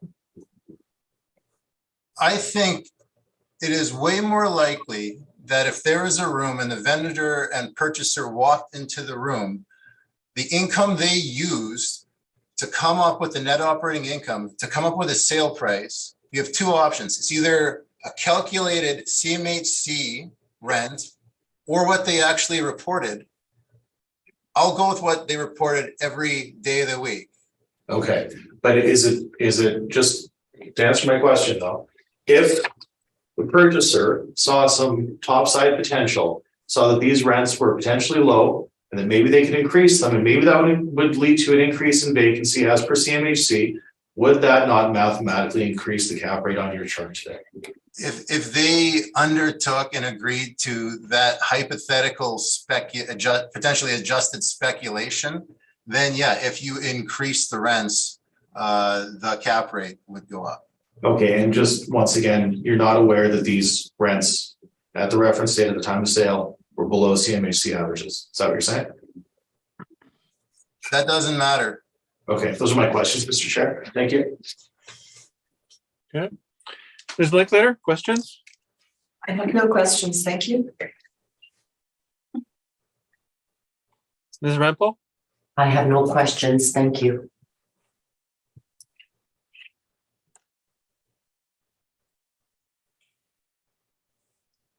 I have no questions. Mr. Story, do you have a rebuttal? No, I think we've said it all, Mr. Chair. Oh, wonderful. Is there a need for summation here? I think we're good. Brokus or Mr. Deitchen, you're okay? Yeah, we're okay, thanks. Mr. Story? Just very quickly, I believe that the cap rate that's applied by the city's model doesn't adequately reflect the property as a social housing property, and I believe that the cap rate is too low. And based on my submission, I do respectfully submit that it be adjusted. I thank you. Okay, thank you very much. So that concludes One Flora, which is the first item on our agenda. Can we take just a 5-minute break here and then resume with 10 Gilbert? 10 Gilbert will be much more expedient. Okay, yeah.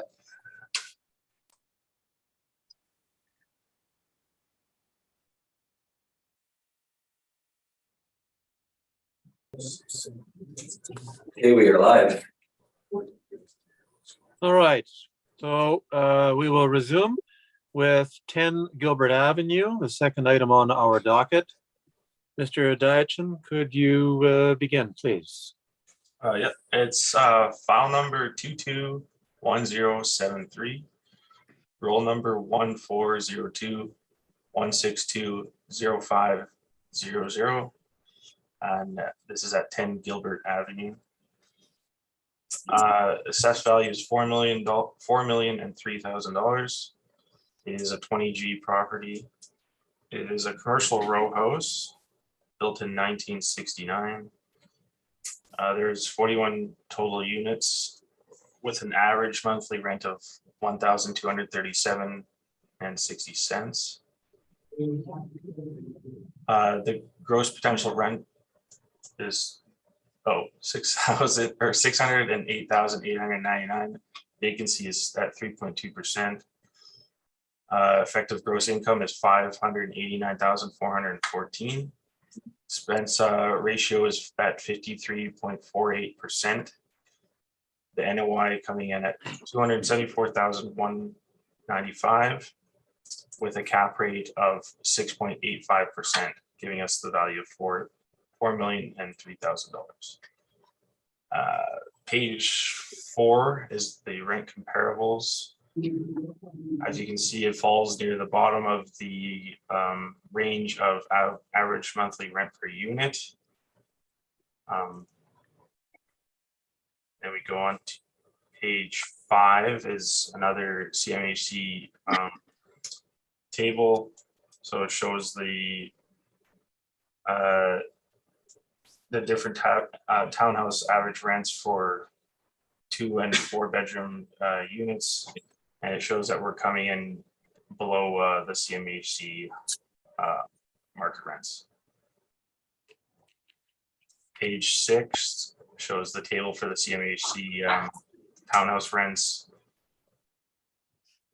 as well as the cap rate evidence that we spoke about before on the previous property. That's it.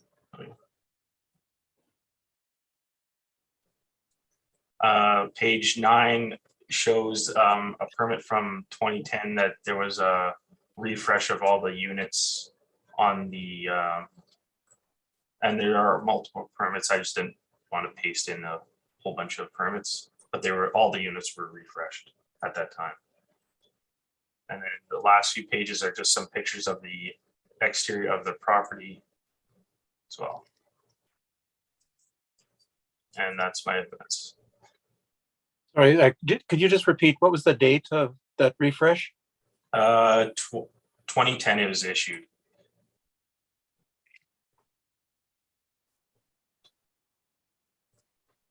Okay.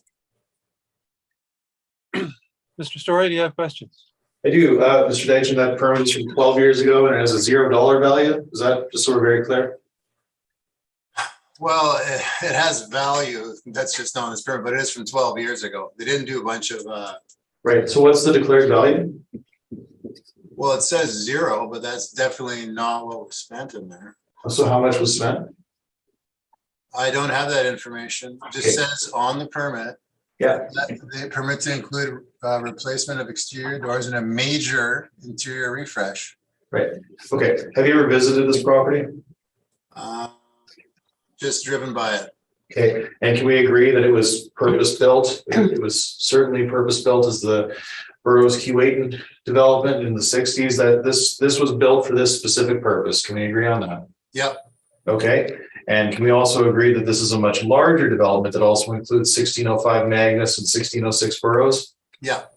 Okay, and so just so I'm clear, that permit that you've shown, that's just for this role, or is this for the entirety of this development?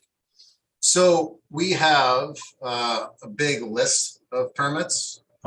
We only included one of them. So to our knowledge, they were all refreshed in 2010. In all of the Gilbert Park complex?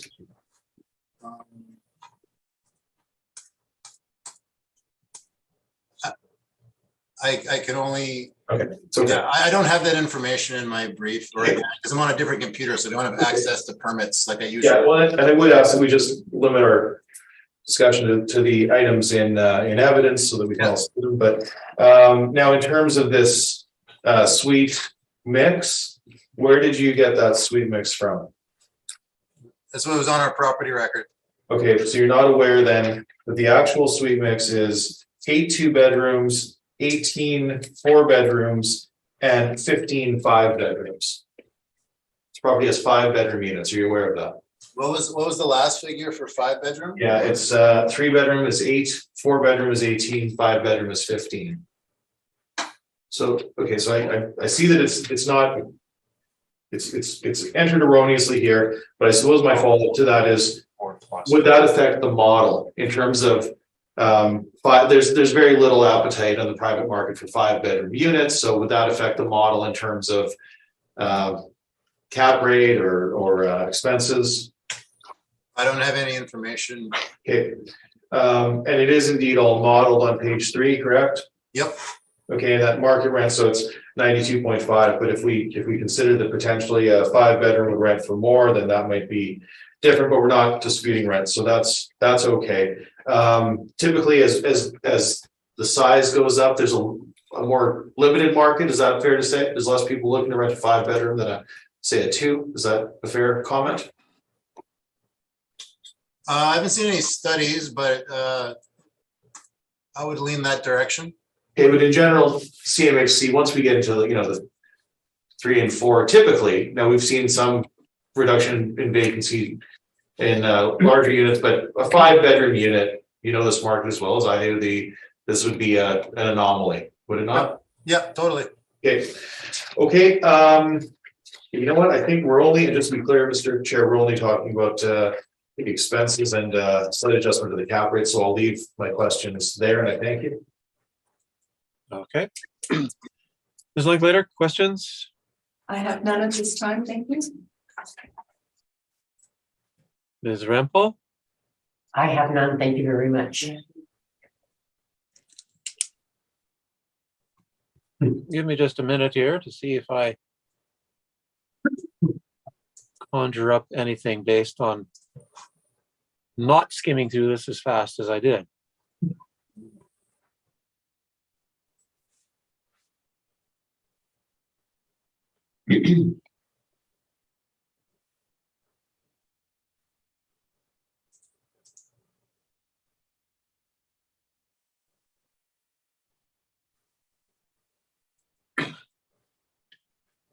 The total number of units.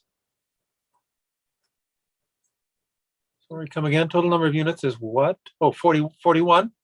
So, and there's outdoor parking of 41 stalls. Is that normal for properties like this, that it's a 1-to-1 ratio? In terms of townhouses or in terms of social housing physical? Give me both. Well, sometimes with social housing, what you'll see is that in some cases there's less parking. Most of the time when an apartment is built, an owner will usually have at least enough parking spots for each unit. And that seems to be the case here. Okay. Basement area, same as plan area. So there are basement suites. Haven't inspected this property, so I would only be speculating that I guess that's part of some of the units. All right. Pictures are worth 1,000 words. It would be helpful to have them. Yeah, we looked online. I didn't see any in our system, but we included on page 10 the pictures that we could find of the exteriors of the properties. So they look for a property that was originally built in 1969. I think they look all right. You say that's on page 10? Pictures start on page 10 of the exterior. We don't have interior photos, unfortunately. We're looking online for them. All we know is that there was a interior refresh permit, and the work was done 12 years ago. I'm not seeing pictures. Now, why is that? Are you on the August or the November hearing? Because there's two different. Sorry. That's okay. I can't hear. There's some muffling going on there. What is it you're saying, Gisela? There's two different assessor briefs. One is from August and one is from November. And I think the one from November has the photos in it. Well, that's helpful knowing that. I just clicked on the first one I saw there. Oh, I see brief too. Yeah. Mhm.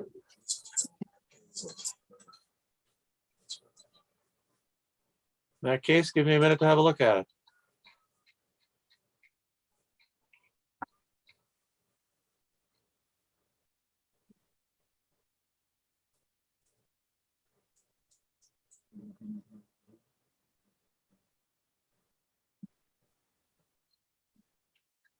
All right, I don't have any further questions at this point then, so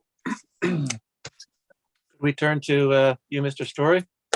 Thank you, Mr. Chair. Okay, so again, this is a purpose-built social housing. We call this family housing, which is why we have larger bedroom counts. This property was developed in the 1960s as social housing, along with the adjacent properties. So ours is on the easternmost side that runs up to the tracks on Railway Street, and then there's a larger parcel at Magnus, and then another one at Burroughs. And again, these form what is known as Gilbert Park.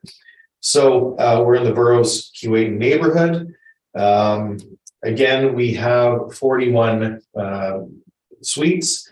There are 41 parking stalls. Now, a question that came up was to the ratio of parking to suites. I will suggest that when we see typically newer row houses with this number of suites, we would see more parking. Though it's interesting to note that a 1-to-1 in social housing I suppose it depends if you're in the downtown or in the Rojos or whatnot. It's an interesting question, but I would suggest that a property with 5 bedrooms and 1 parking stall may not be totally appropriate. But we do know again that there are 41 suites, and the breakdown, as I mentioned, is in my brief. We have 4 3-bedrooms, 19 4-bedrooms, and 18 5-bedrooms. And there are indeed 6 buildings on site to maintain, and it is indeed a commercial row house. So based on the suite mix, we believe that a vacancy and collection loss of 5% is appropriate. As I mentioned, there's less of an appetite. I don't think there's any dispute with the assessor and I for 5-bedroom apartments. That's not typical. And as typically as we see suite counts go up beyond, say, 3 bedrooms, we would likely see a higher amount of vacancy. Though, as we mentioned in the first hearing, the CMHC data, they actually grade the data from A to D, and typically, because we don't have a great deal of these assets, the data is not reliable, but our best reasoning would indicate a 5% vacancy is appropriate. We've used 56.86% in terms of our expenses. We don't have reliable expense data for this cycle. However, we do a number of these properties, and it's not uncommon for a property of this vintage, of this type, to be applied a modeled expense ratio of 56.86. So that is how we determine that very specific number. It's a number that we've typically agreed on in the past when we don't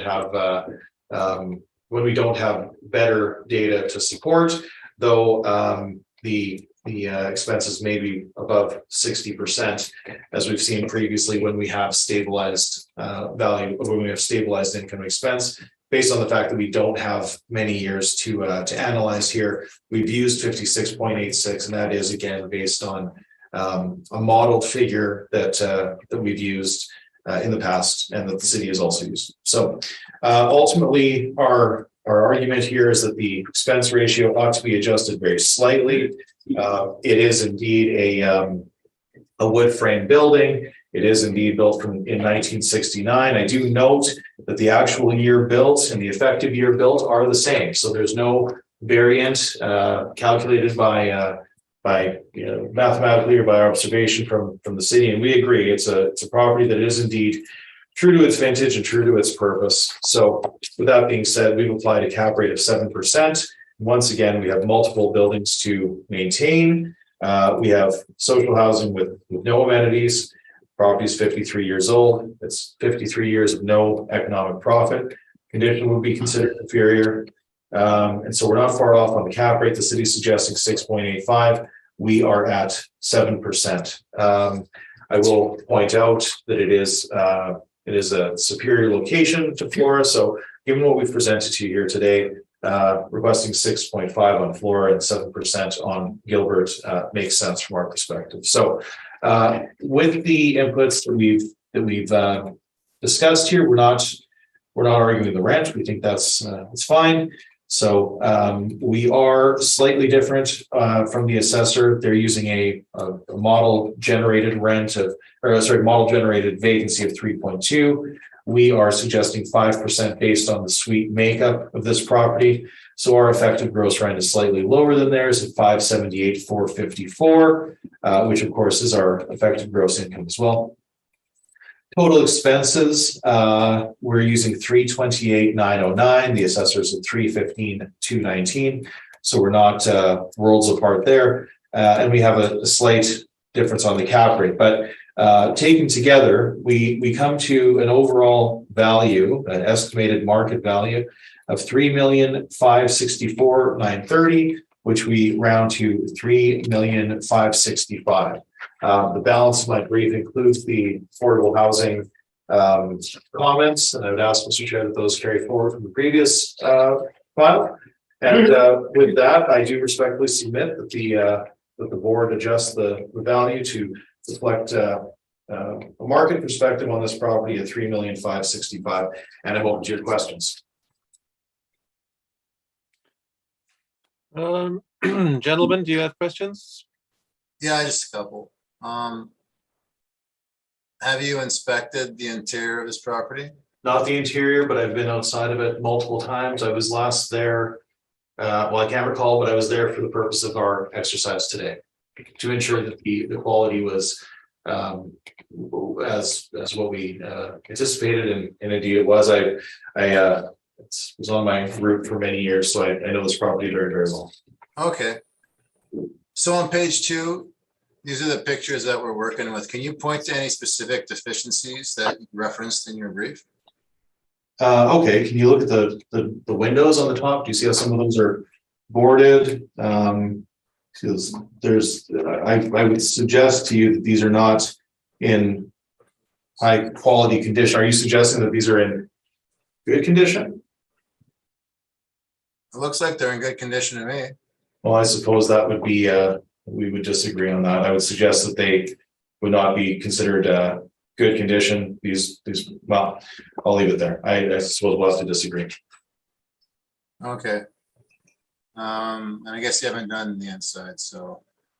Those are my questions. Thank you. Ms. Linklater, do you have questions? I have no questions, thank you. Ms. Rampol? I have no questions, thank you.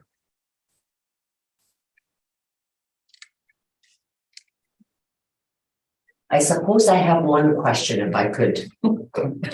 Certainly. just back up for a minute. I'm just wondering about these photos Yeah. and whether you took them. No, these are just from Google Street Maps.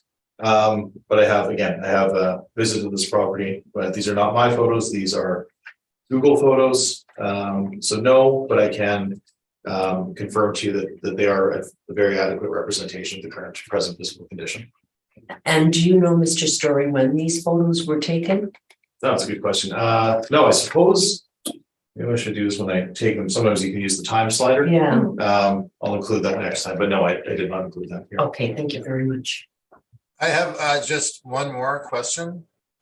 Yes. Just looking at page 5, looking at the roof on page 5, and then comparing it to the roof on page 6. It looks like they're a different color. Did they get the roofs done on this property? No, I'm using, okay, so on page 6, I'm using Google Earth Pro, which I think you look at the, there's a resource center. That's that very, very blue. Yeah. Okay, look at the color there and then look at it here. I think that's a difference in terms of the Google Earth and Google Map quality, but I'm using 2 different programs. So if there's a difference in the contrast, you can see too how the streets are, it's a different program. So no, it's not an indicator of quality. It's a different, it's Google Earth Pro versus Google Street View. Okay, that was it. Thanks.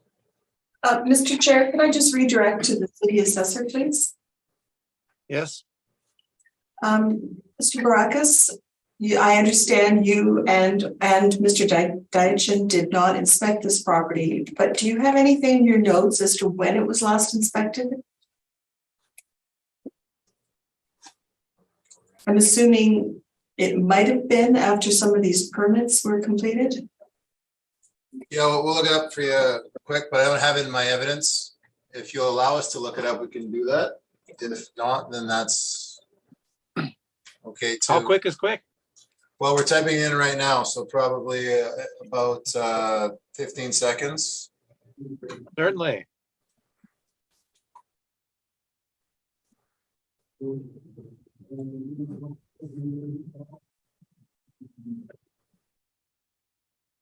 Okay, so I know in 2018, there was 109 outstanding permits looked at review of the property. One of the most significant ones was MU 104-23300/11 for 2.2 million, including interior renovations and landlord improvements. Renovations were extensive, and then the units are basically completely retrofitted inside and out with new kitchens, bathrooms, flooring, decorating, energy efficient furnaces, appliances, and HRV units. Exterior was recent roofing, windows, paint, and rain gear. Site has much new paving, walks, and a major playground area with a skateboard park and picnic area. So it looks like they did a You're talking about a different part of this. You're talking about a different roll number. Where's the skateboard park in this property? That's what we have for 10 Gilbert. Right, well, I think if there's 41 units and you've got over 100 permits, does that not indicate to you that you're talking about the entirety of the development? I'm just reading the note. Yeah, okay.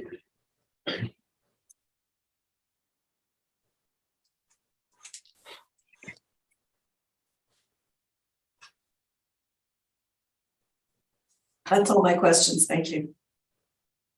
You got anything else to add then, Mr. Brokus? Nope. All right. And I have no questions.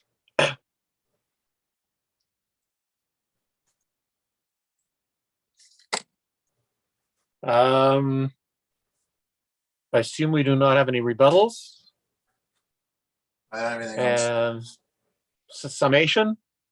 Mr. Brokus, Mr. Deitchen, any summary? Nope. Mr. Story? Yeah, just very quickly, we continue to believe the cap rates that are applied here are not reflective. Site-specific basis of properties that are purpose-built for social housing, we do respectfully submit that our submission be given weighted consideration on that basis. And I thank you very much for your time today. All right.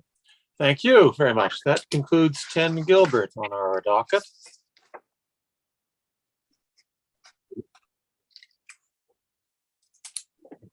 Which would bring us, Mr. Lund, down to number 7. Do we have We are an disconnected. agent for it? Thank you very much, Lauren. Appreciate it. Thank you. I appreciated your presentation. Yeah, Thank you. what happened to number 6?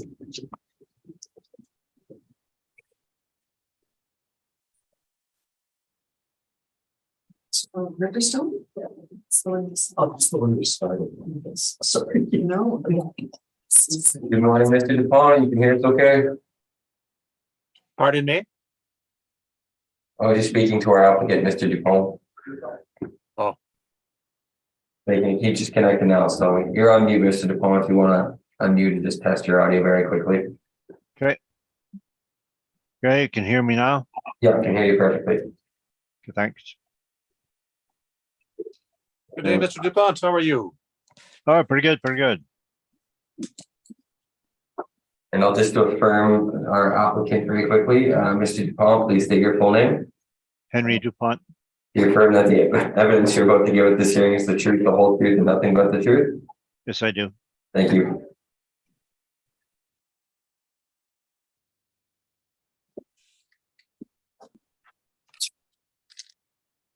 Okay, Mr. Deitchen, when you are ready. File number 223187, roll number 14097901900, and the address is 104 Albina Way. This property is a 20T commercial row house, zoning RMFS. It is 24 units with an average monthly rent of $1,187.52. Gross potential rent $342,006. Vacancy rate is 4.2%. Effective gross income $327,642. Expense rate is 42.67%. Giving us an NOI of $187,837. Cap rate is at 4.9%, giving us a value of $3,833,000. Page 4 has the rent comparables. Just before you carry on, I'm sorry, but Yeah. Stephen, again, I'm having trouble opening even the docket. Unfortunately, it opens as very narrow columns. It looks like, again, there are 2 briefs. Is that correct? Can you expand the columns at all? Or is that in the document No. itself? No, I can't expand them for some reason. There's 104 Albina and 10 Albina. Those are two. Sorry, just to clarify, Mr. Chair, is that the SharePoint that the columns are quite narrow, or is it the document itself? Yeah, no, it's in the SharePoint. But Oh. we are dealing with 104 Albina, correct? Yes, that's correct. All right. Let me, If you scroll to the top all right, of I've managed. I've managed to open it now. okay. Please proceed. No problem. Just glancing ahead to just see where we are in terms of rent, or we won't dwell on it too long. So it looks like the applicant's higher in terms of rent. So I'll let Clayton carry on and just We dispute cap rate only cap on it. both. Just Well, yeah, yeah, 10 albino, a little bit less. Yeah. Sorry. 104, I believe we're the same. Yeah, 104, we're the same NOI. Okay, then we'll go to page 7, and that's the cap rate evidence, the chart that we spoke about before, showing the 6 different properties. Page 10 shows the income and expense statement submitted with the, on the next page, the rent roll for the property. Page 12 is a screenshot from a website showing that it was renovated. Recent, I'm not too sure exactly when, but it says they were renovated. And then if you go on to page 13 to 19, there's some pictures of the interior and exterior of the property. And that is my evidence.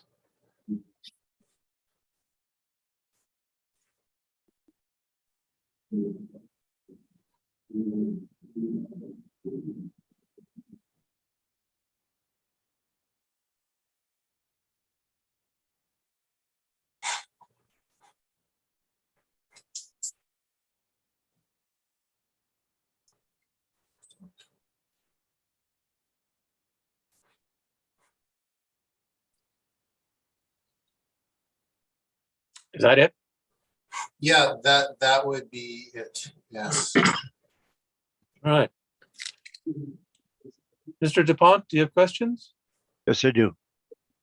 Your comparable is cap rate, page 7. 2390 McPhillips, are you aware whether the rents were increased after purchase? We didn't do any post-purchase analysis. The rents are only about $13.39 per suite. Isn't that relatively low for a new property?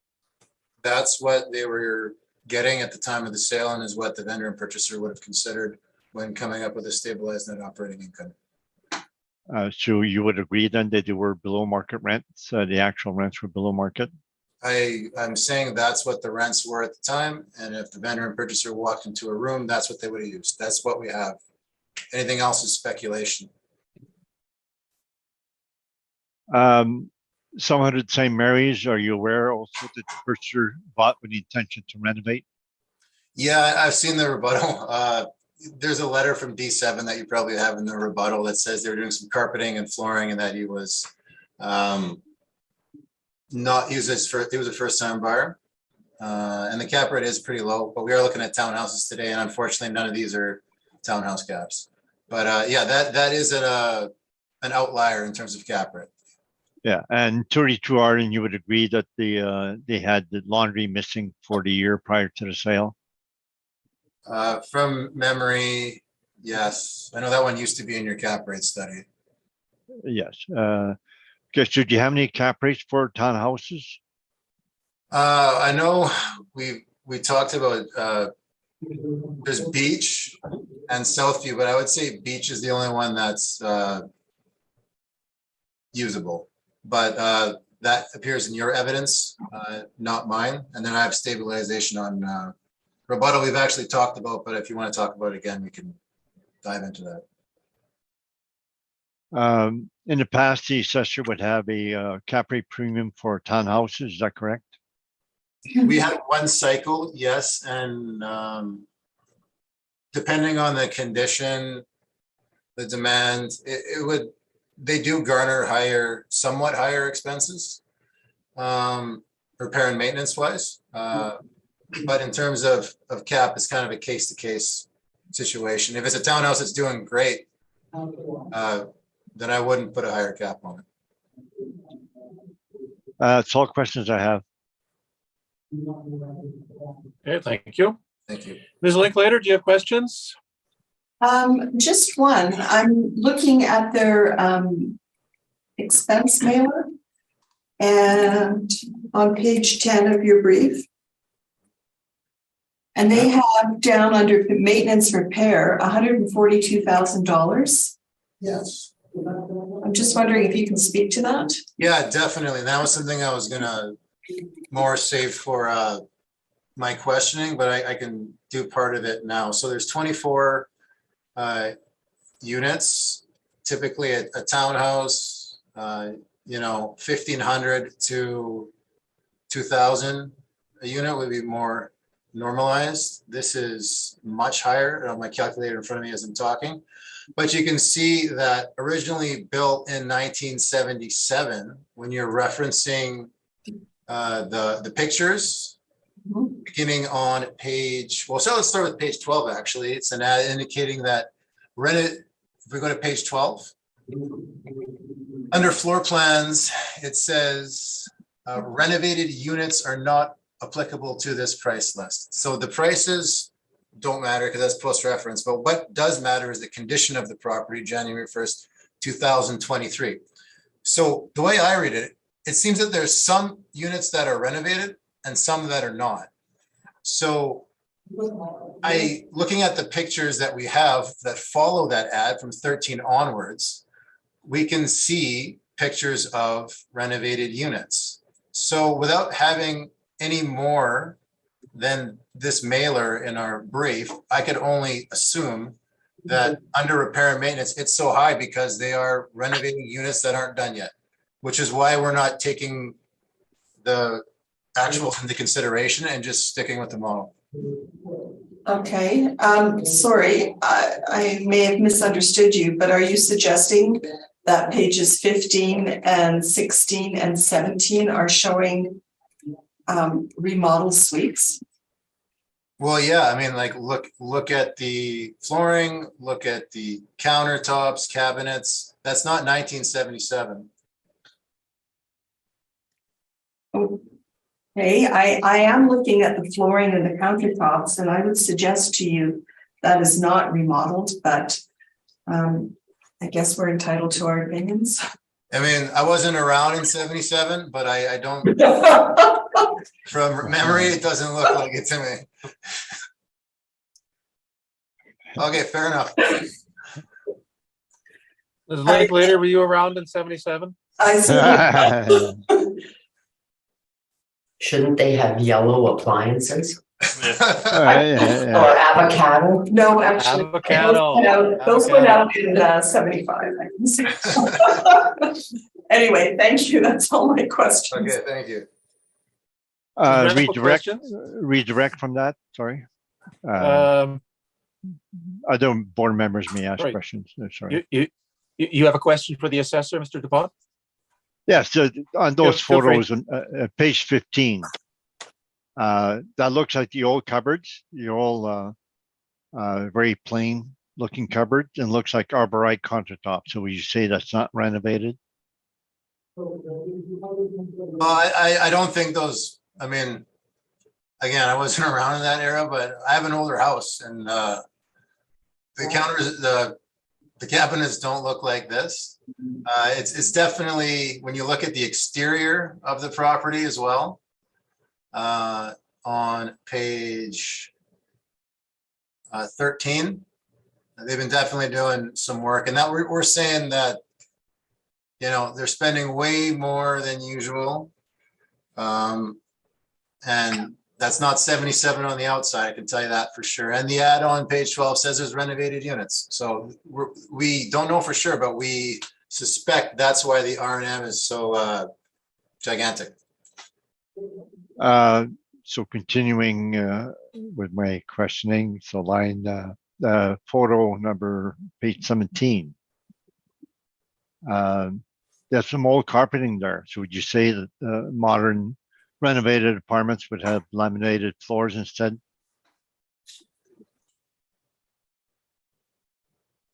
Well, it depends. I mean, I'm sure they replaced the carpet. That carpet would be more like a repair and maintenance item. But if it was some old shag carpet from the 70s, then it'd be upgrade.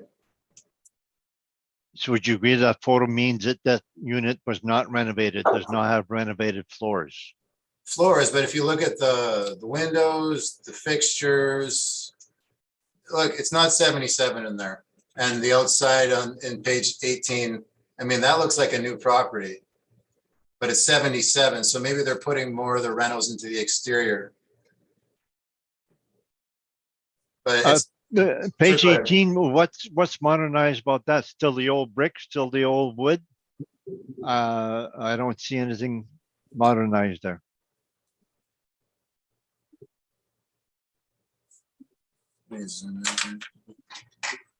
that looks like 1977. No, the question is, what makes this renovated? Well, for one, they're indicating themselves in an ad that it's renovated. They're Yeah, but you refer Yeah. to those photos as saying that it's renovated. I'm saying, so strictly those photos, what is renovated on those photos? windows for one. How can you Windows. tell? I How can can you tell tell by what- looking at the windows, they look like PVC windows. Secondly, the garage doors look like they've been replaced. Thirdly, the exterior looks like it's been refreshed in terms of the brickwork. The, I don't know what the word, the trim above the garage doors, and also the roof, probably the venting and HVAC as well. What would be refreshed with the bricks? It looks like the fascia of the what's the word, veneer of the brick, you know, what they stick on the outside of it. Looks like it's been redone. Yeah, I would disagree with you there. So that's all questions I have. Okay. Ms. Linklater, did you have more questions? No, I do not. Thank you. Ms. Rempel? I know my questions have been asked and answered. Thank you. I have no questions. All right, Mr. DuPont? Okay, so if you go to my brief, I have a hearing at the municipal board at 12, so I'm gonna hurry a little bit. Sure. So I have the photos in the front, first 2 pages. I don't believe any of the photos indicate the property has been renovated, and if they change or repaint the exterior, that's what they should be doing. With wood frame properties, you have to spend more money on those. Page 8 shows the aerial photo. It's on the pond, man-made pond. And the income approach, we go straight to the income approach. Well, actually, we should go to the cap rate. So that's the main.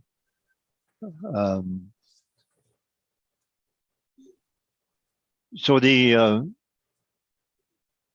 okay, I think it says we accept the associate cap rate on top. So I believe that's a typo.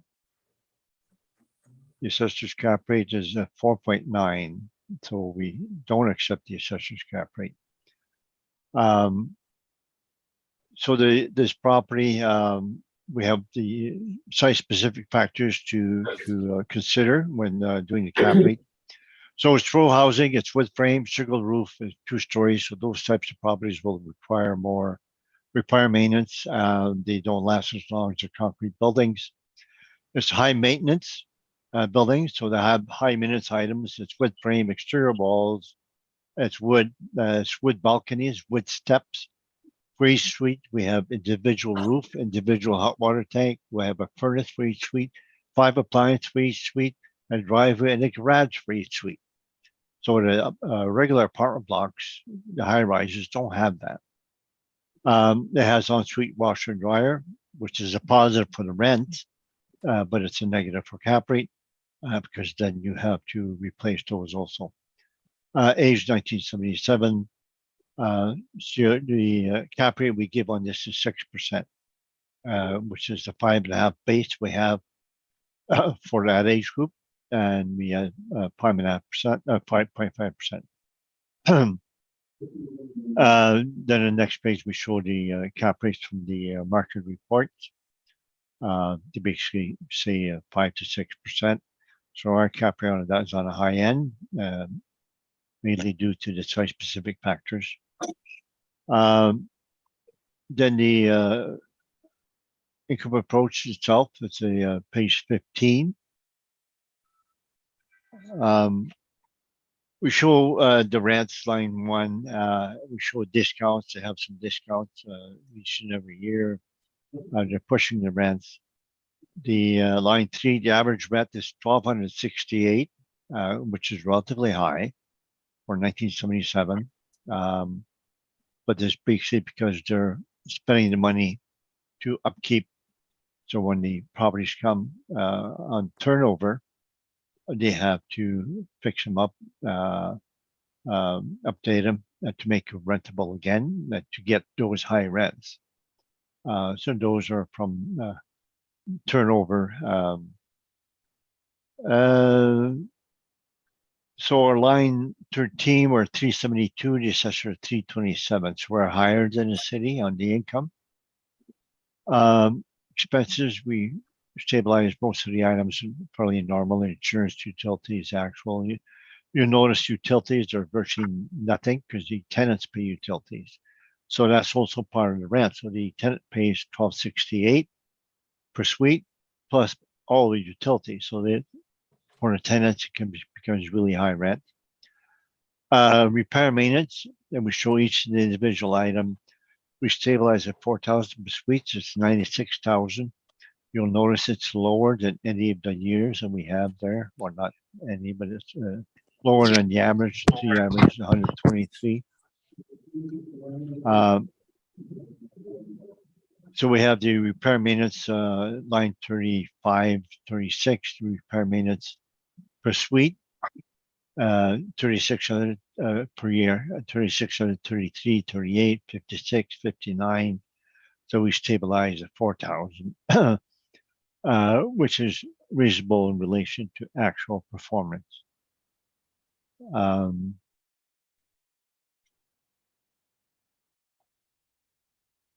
We have the questionnaires, etc. They don't have detailed repair maintenance. That'd be my report. On that, it would be the cap rate report that I have to give as evidence also.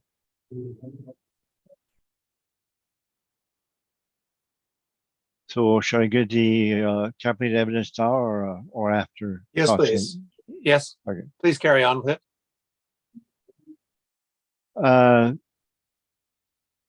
I gotta open it.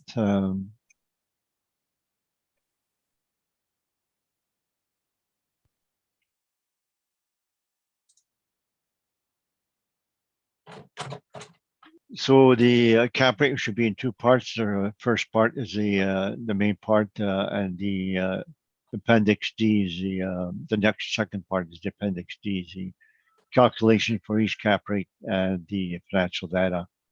And that's the we can go to page 5. So for the previous cycle, we settle at the municipal board for all cap rates for apartments. This was the level that we settle. So we settle at for 1960 to 1998, 1 to 5 stories, we settle at 5.5%. And we have the next page, the cap rates. We have 10 cap rates. And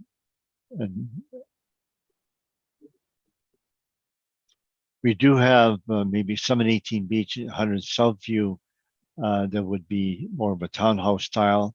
These are newer properties though. built 2014, both of them. They are 5.39 and 5.59. So subject is older. The subject is not only older, it has more repair maintenance than there's newer properties, so it should have a higher cap rate than those two.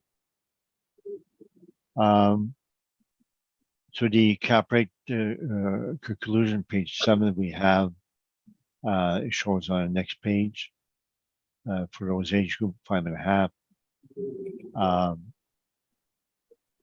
Then we show these cities cap rates on page 8, and that for various age groups. And their city is all over the place. Their computer has different models in there where they give higher cap rates. It's not been explained. So that's my cap rate evidence, my total evidence of this property. Thank you very much. Mr. Brogus, Mr. Deitchen, questions? Yeah, okay, so this going to your page 16. Repair maintenance line 27, in your experience, 4,000 per unit R&M, that's normal for a townhouse on a go forward basis? I wouldn't go normal with anything. I would go size specific, and we usually go size specific. So this is relation to the high rents that it's actually getting, and the fact the historical high repair maintenance were using very reasonable amounts in relation to what they're doing. So my average is 5,130 for 5 years, 5,130, and we're stabilized at 4,000. So, and we have the same net income as the assessor in the end.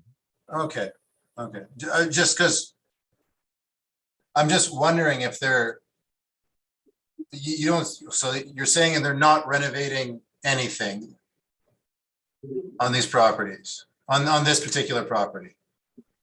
Not a normal renovation. They're updating the suites as they come up for renewal. And from your own photos, they're not putting coarse countertops or laminate flooring. So, but I would assume they would on certain of them, and it's normal on most apartments that they replace counters and countertops over time. When it's done on a regular basis, it's usually counted as repair maintenance. It's part of the updating necessary to compete in the marketplace. Okay, so if they're spending money to update units that push the rents, wouldn't those repairs be capital in nature? You would not get those rents unless you spent that money updating them. So you just can't say, well, we'll go with a lower repair maintenance because they're updated and then not recognize the rents, but not recognize the repair maintenance necessary to get those rents.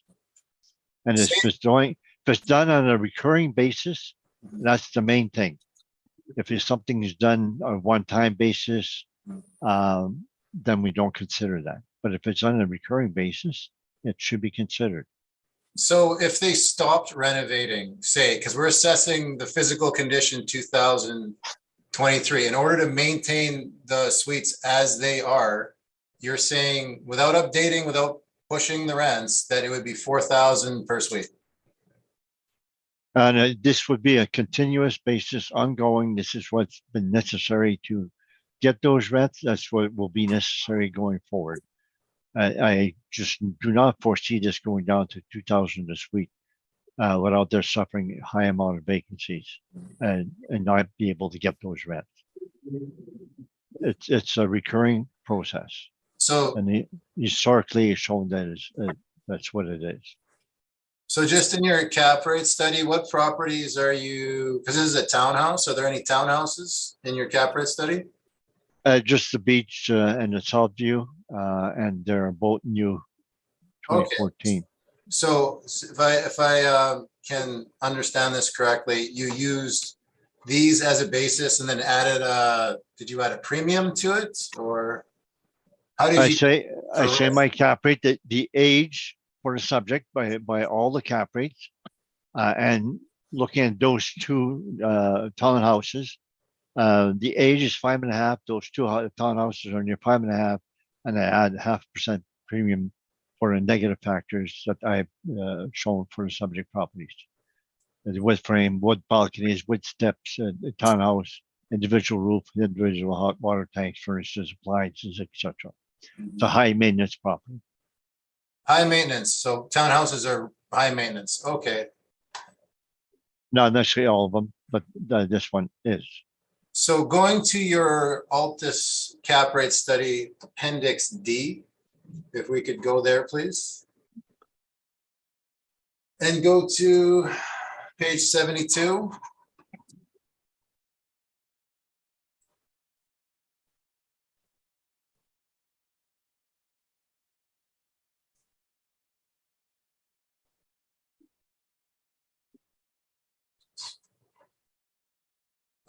Okay, so Just about there. Mhm. 3 more pages.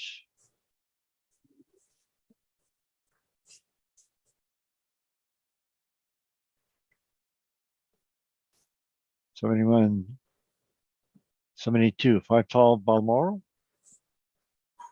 718 Beach. I'm looking at the top left, the file.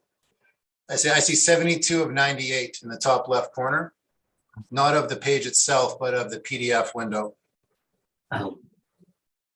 Oh,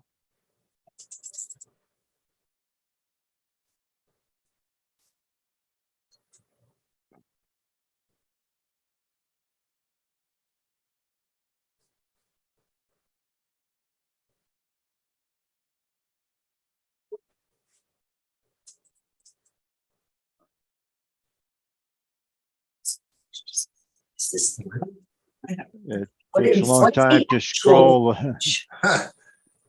Sorry, what is the actual page number? The page Uh, is 114 on the document. It's page 72 of 98 in the top left of the PDF window. You just typed in 72 in that little box and hit return. It would get you there quick. It doesn't for me, sorry. No, You're saying otherwise it's 114 of the document? 114 of the actual document. Okay, okay. You'll have to rotate it.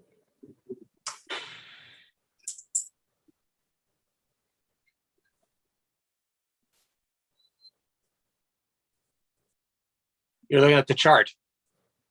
The chart for Beach, yes. Hmm. Is everybody there? yeah, Yeah, Okay, great. So the expense, R&M expenses on this one, you stabilized at 500 a unit, which is a lot different than 4,000. Can you explain the difference? Why one is stabilized so low and one is so high? They're both based on historical repair maintenance. Okay. And the utilities on Beach, they didn't include the utilities in the rent, did they? It shows they have utility expenses. They have water that they have to pay. Okay, but not for like the, like they don't pay the tenants hydro and electricity? Hydro and gas are paid by the tenants on this property. Okay, is that typical for a townhouse? Yes, Okay, thanks. And it's usually in and around, would you agree, this 5% range for a townhouse? what's 5%? It's 5% of effective gross income, like it's considering the tenants are taking care of the utilities. The effective gross income ratio, utilities to effective gross income is low, right?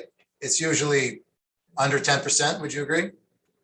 I don't go by percentages. I just go with site specific. I have never done a study doing the percentage of the utilities, and I never seen a study by the assessor to that regards also. Okay, fair enough. And so 33% expense ratio, this is normal for a townhouse or just site specific? Actually, if you look at the photo, it's not really a townhouse. It's one building. It doesn't have individual garages, etc., like the subject does. Okay, It's a wood frame, so actually, I listened to you. You said it was a townhouse, and I shouldn't have. So the photo would indicate it's not a townhouse. okay. So a townhouse would have higher expenses then, right? Depending what type of townhouse. If they have individual garages, a lot of them don't.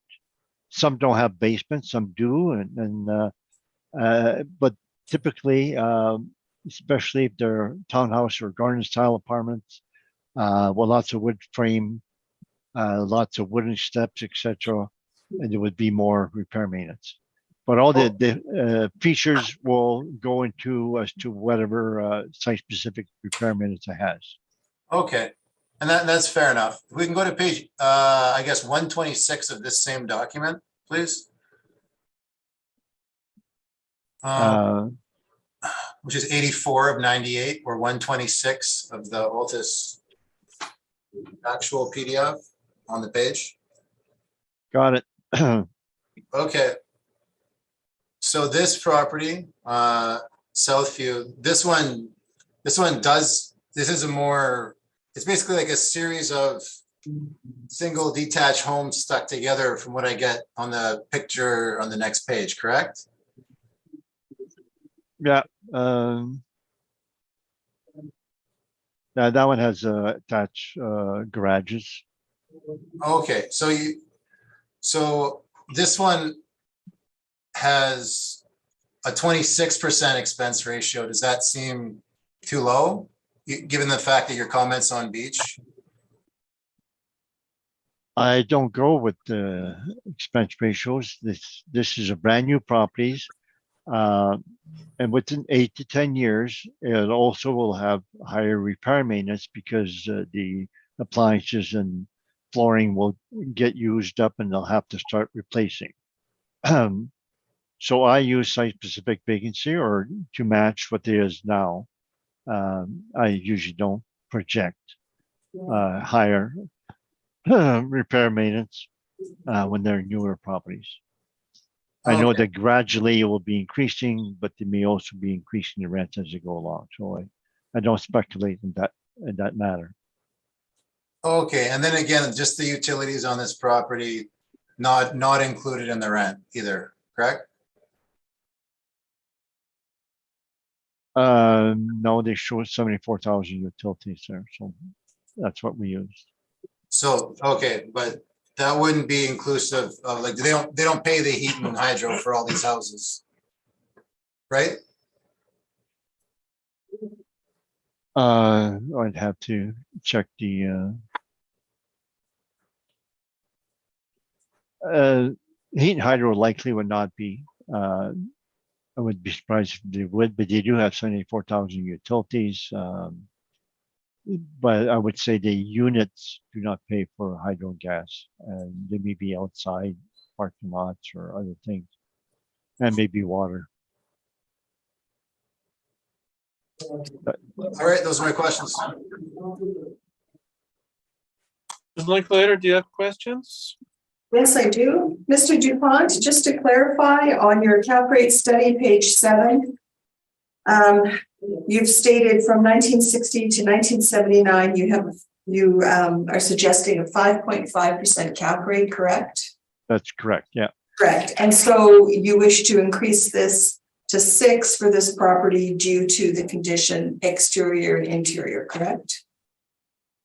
No, not due to condition. It's due to the fact that it's high maintenance. It's wood frame, wood Right. balconies, wood steps, Right. individual roof, individual hot water tanks, etc., etc. So it's Right. because so this is a thing that will live on with this property. So it's structural to the property. It's Okay. So structural instead of condition. well, yeah, it's more the word structural is not there. It's like more permanent negative feature. Correct. Okay. So, and did you inspect this property? No. No. Okay. Mr. Chair, can I just redirect to Mr. Baracus, please? Yes, please. Thank you. Mr. Baracus, the pictures that you showed in your brief, Yeah, those taken from the website of the building? yeah. Okay, no indication as to date. They're taken on the 10th of November, which is prior to our physical reference date of January 1st, 2023. Okay. I thank you. I have no further questions. Okay. Ms. Rempel? I have no questions. Thank you.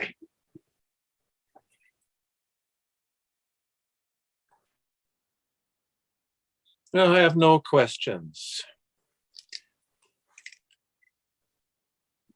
So I'm assuming that we do not need a summary. Does anybody need a summary on this? Well, yeah, I'll just do a Or quick is- summary okay. on this as it pertains to this property and the next property, because they're sister properties. So the next one's going to be wrapped up real quick. I'll just do this now. When I'm looking at the pictures, I don't see any sort of permanent negative major repair and maintenance issue. To me, it looks like the place has been fixed up quite nicely. Look at page 13. It's sitting on a retention pond in a nice neighborhood, desirable, park-like. Look at the pictures. It's not 1977 in there. I don't believe so. Wasn't around in 77, but those windows weren't either. So basically, look at the exterior of the property. And this is in your first order of revision. I would just really take a look at that repair and maintenance in light to everything else you've seen today and in the past. Thank you. All right. Mr. DuPont, any summary? Yeah, I think Matt's looking at the wrong photos. The photos do not indicate the property's been renovated. They're doing repairs and update, as all apartments. Apartments don't keep carpeting. These are old school, and quite often they replace laminate flooring. So it's a flooring cost. And a lot of apartments have on a recurring basis, they replace counters and cupboards. That's a normal thing. And so they should continue doing these things. So there's no proof in the photos for sure that this property is renovated, should be treated as renovated. The only reason getting the higher rent because they're spending money on a recurring basis. Thank you. All right. So that then concludes 104 Albina Way and brings us down to the last one on the docket, 10 Albina Way. Do you have time to deal with this, Mr. DuPont? I just sent an email, municipal board said I'll be 15 minutes late, so I'll deal with it now. All right. So, Mr. Deitchen, could you begin? Yeah, I'm just pulling it up. This one's file number 223186, roll number 14097901400, and this is 10 Albina Way. It's a sister property, so all the figures are The issues. yeah, the issues in the surrounding area, everything's the same. Just to touch on it again, page 12, we have the screenshot from a website indicating renovated units. And then the pictures are the same. And that is my evidence.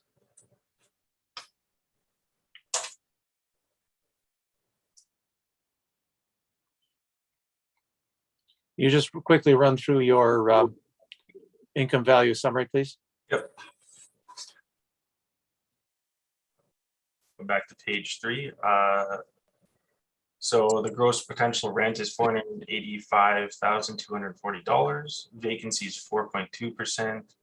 Gross effective income is $464,860 with an expense ratio of 49.29%. NOI is $235,731. Cap rate is 4.95%, giving us a value of $4,762,000. All right. Anything to add, Mr. Barocas? Nope. Mr. DuPont? Questions? No questions.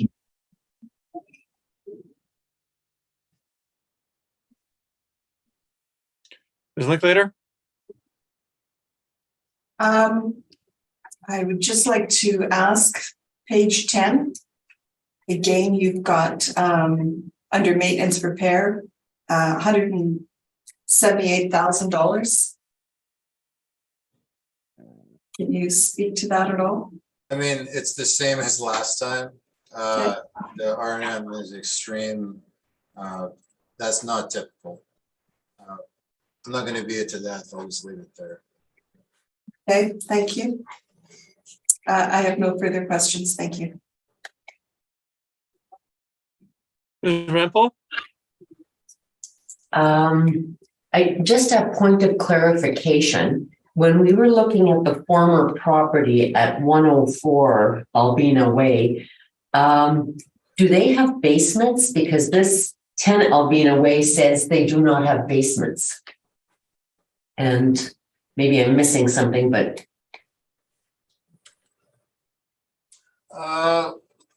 Well, we haven't inspected the property, so the best we can do is look at the exterior pictures.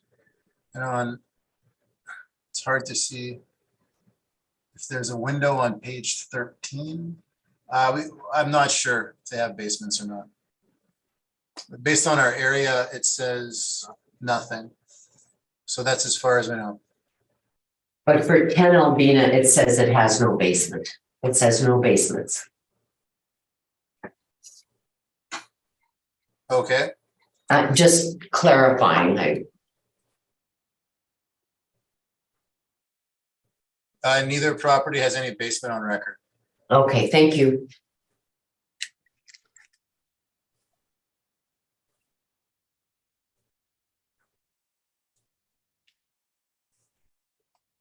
And I have no questions. Mr. DuPont?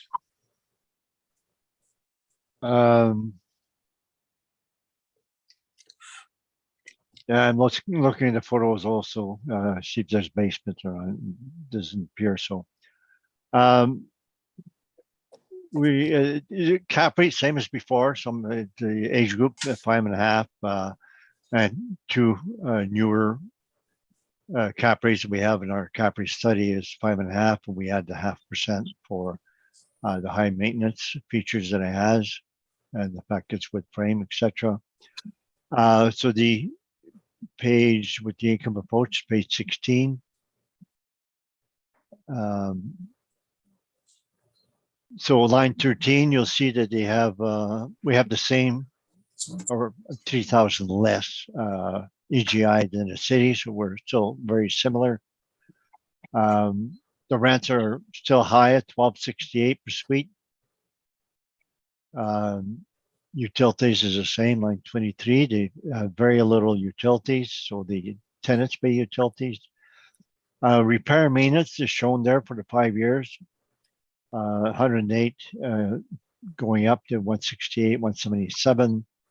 And the bottom page, line 35, below line 35 is the repair maintenance per suite for each of those years. Over mid 3,000 for the first 3 years, then the mid 5,000s for the last 2 years.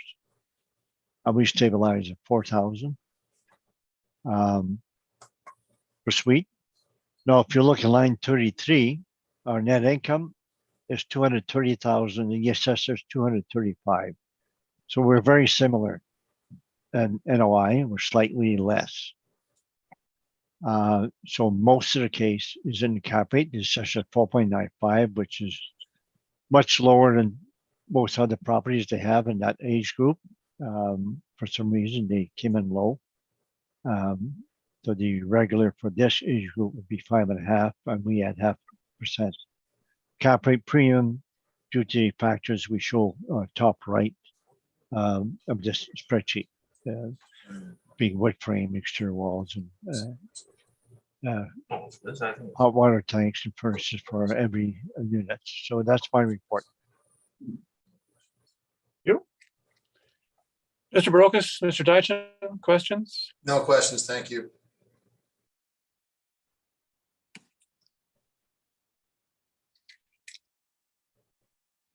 Ms. Linklater, I have no questions, thank you.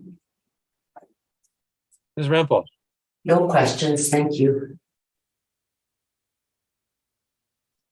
and I have no questions. Consequently, that has brought us to the end of our docket for today. And I will be closing this session of the Board of Revision. Thank you very much for attending. And good luck at the municipal board, Henry. Okay, thank you. Thank Okay, you. yep. Okay, bye. Thanks. Thanks. Thank you.